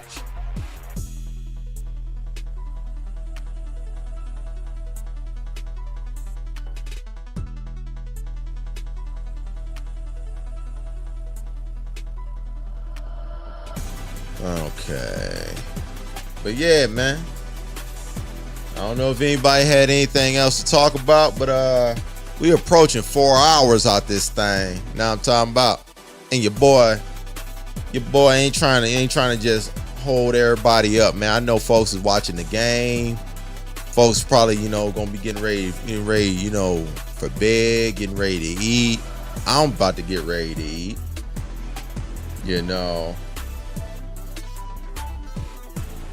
I know I'm about to do that for show.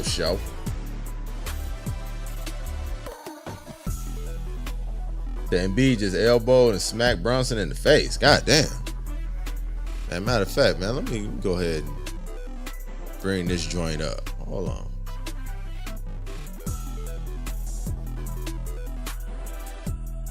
So you on that Stellar Blade? Okay. Matter of fact, I might jump on that. I might jump on that joint too.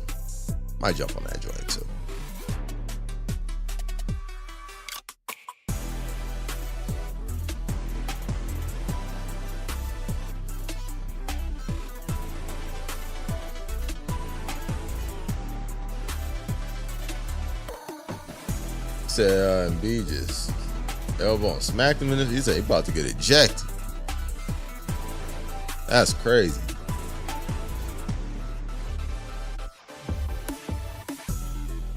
Said when you see Marisa carry Akuma, yo, that's gonna be hilarious. We talk about screensavers. Talk about screenshots. Yo, that's hilarious.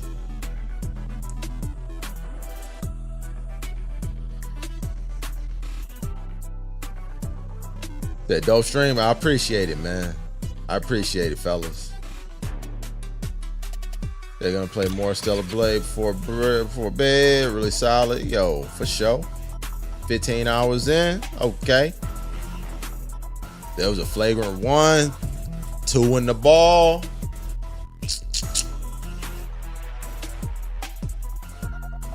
Two in the ball.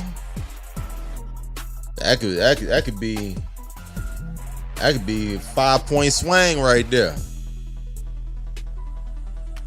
Yeah, word. I'll catch y'all boy. Nah, I ain't gonna be on Thursday. Your boy gonna be at the gig. Your boy gonna be at the gig.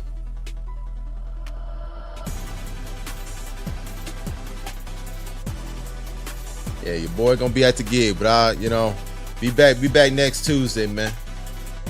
Be back next Tuesday. Said tied up now. See, man. See that, man. That's how it happened.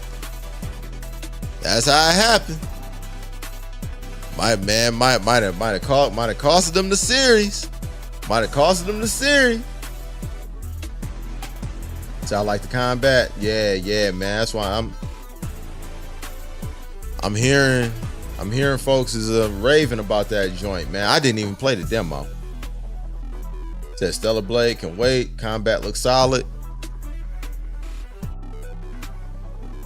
Yeah. Combat look fire. I mean, I like Devil May Cry looking games like that. I like those types of games. So I don't see anything to pass on, man. I just need the time to play it. Yeah, I just need the time to play it. But yeah, man, I appreciate all of y'all. I appreciate all of y'all for pulling up, man, watching this on the back end, man. Shout out to all of y'all. Take care of yourselves and each other. Be safe out here. Enjoy the playoffs. Enjoy your games. All that there. And yeah, man, I'll catch y'all on the flip-flop next week, man. If you haven't done so already, get locked in. Get locked in on the social media side of the game. Official JETTEZye. That's on everything. Fight Club Weekly Season 2 coming up soon. It's on. It's on, y'all. And fuck what you talking about, Bleed. No way. Never time for Mortal Kombat 1. Yo, man. Y'all be good, man. I appreciate y'all, man. Be good. Peace.